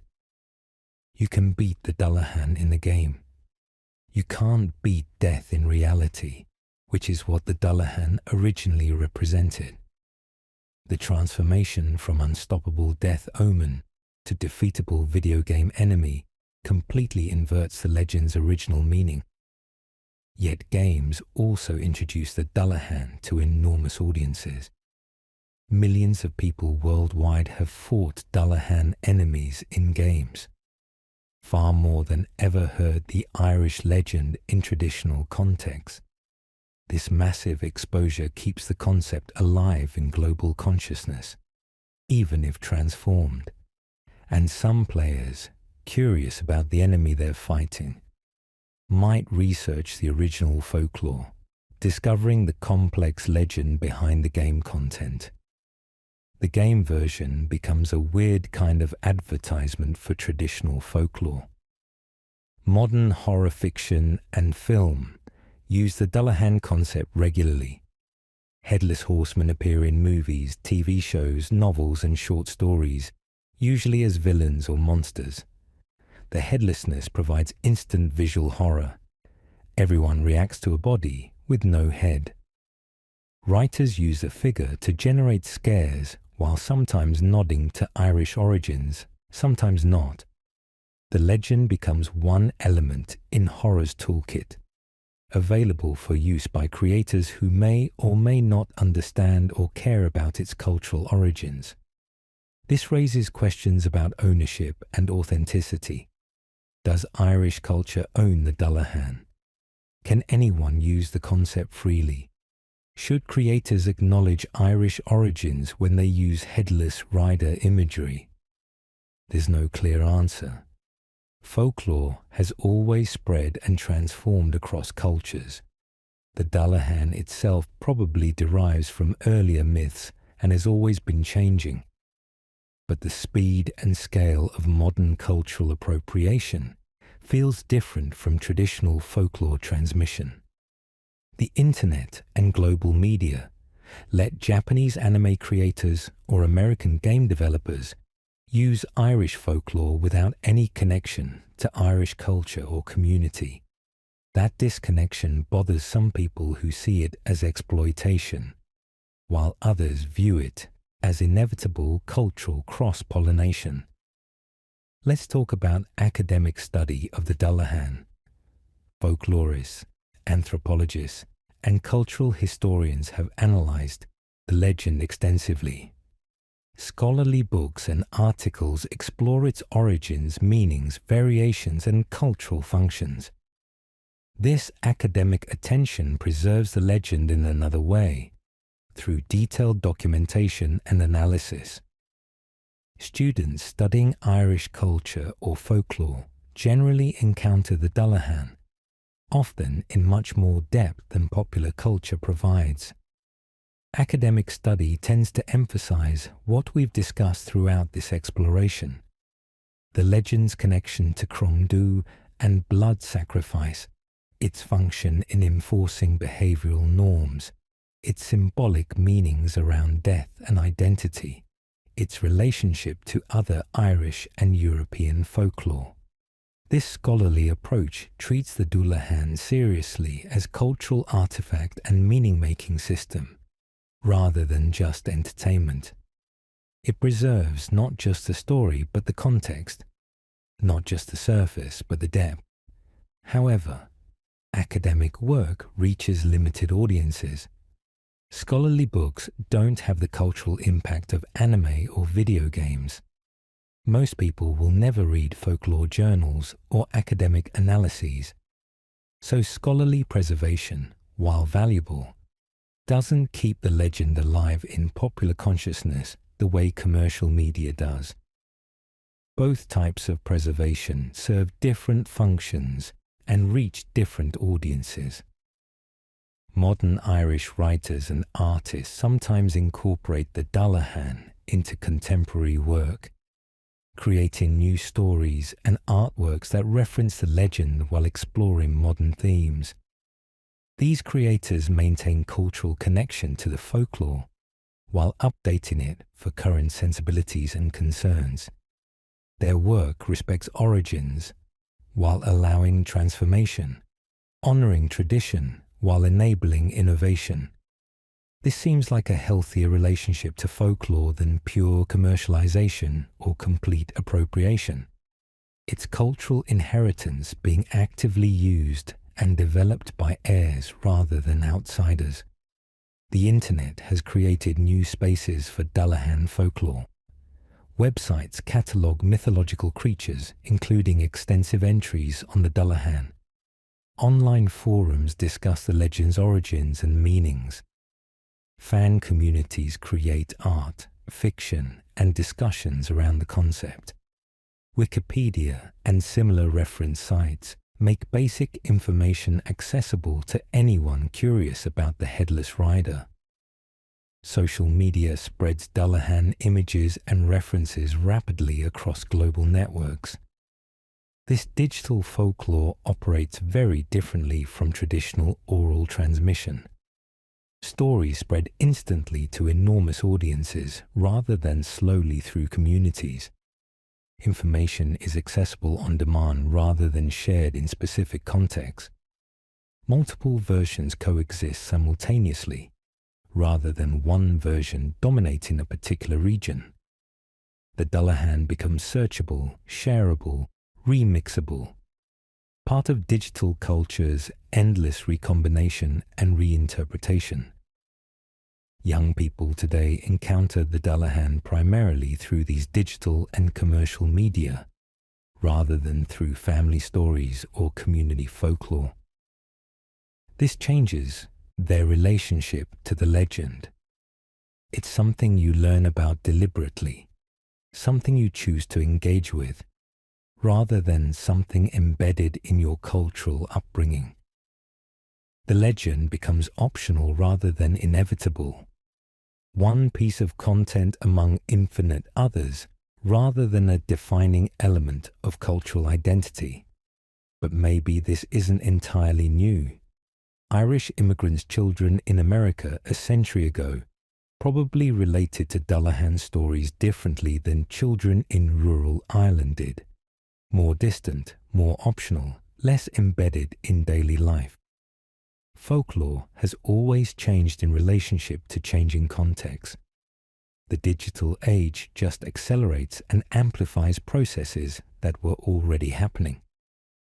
The Dullahan's modern survival proves something important. Good folklore doesn't die just because literal belief fades.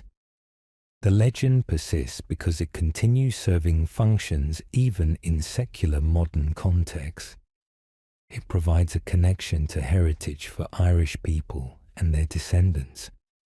It offers rich symbolic material for creative artists.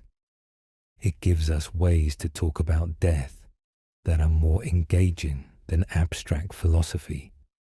It satisfies our appetite for the macabre and supernatural. It works as horror content because headless riders remain genuinely disturbing regardless of belief. The transformation from feared death omen to cultural icon and entertainment property might seem like loss, from something that shaped behavior and worldview to something you see in video games. But is also survival.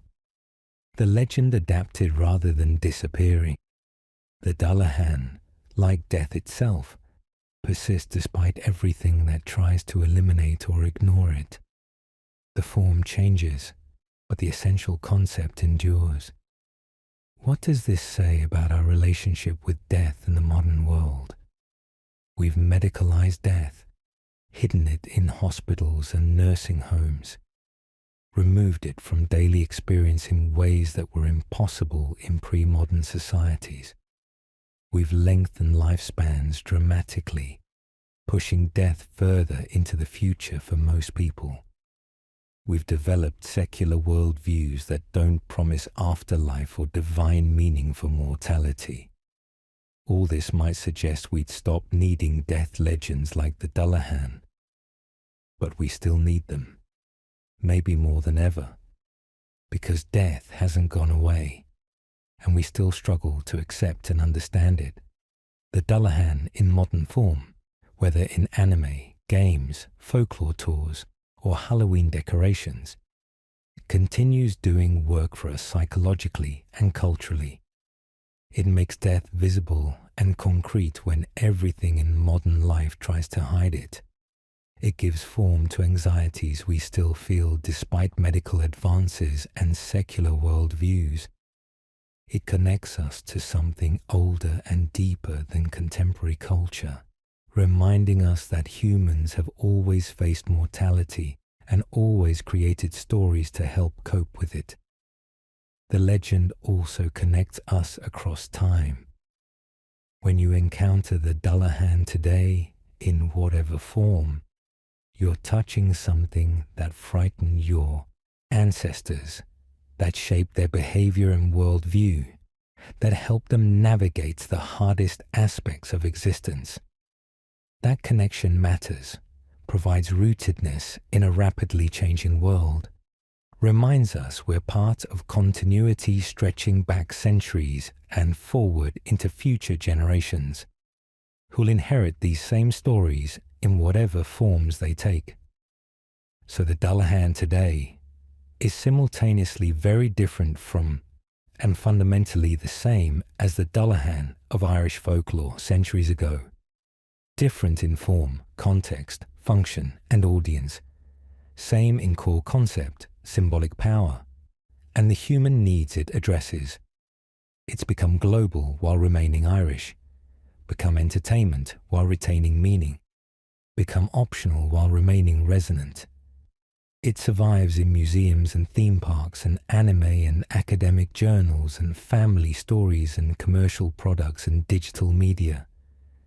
Everywhere and nowhere, changed utterly and not changed at all. The headless rider still rides, just on different roads through different landscapes. The grinning skull still watches from underneath the rider's arm, still sees in the dark, still reminds us that death waits for everyone.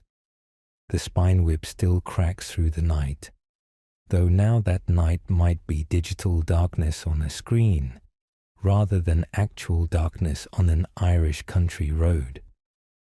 The name-calling continues, though the names might be character names or player avatars rather than actual people in actual villages. And maybe, just maybe, the Dullahan still serves its original purpose, even in these transformed contexts. It reminds us we're mortal. It makes us think about death when we'd rather avoid the topic. It keeps alive the understanding that death is both universal and personal, both natural and terrible, both inevitable and somehow always surprising when it arrives. It tells us, in whatever form reaches us, that death rides, and we should pay attention, should live carefully and fully, and should appreciate the time we have because the headless rider eventually comes for everyone. That's a message worth preserving, worth transforming, worth passing on to every generation in whatever form they can receive it. The Dullahan endures because death endures, and as long as humans must die, we'll need stories that help us face that fact with whatever courage we can muster. From ancient Irish crossroads to modern digital spaces, the legend persists, adapted and transformed, but essentially unchanged in its core truth. Death comes, ready or not, and the wisest among us prepare while we can.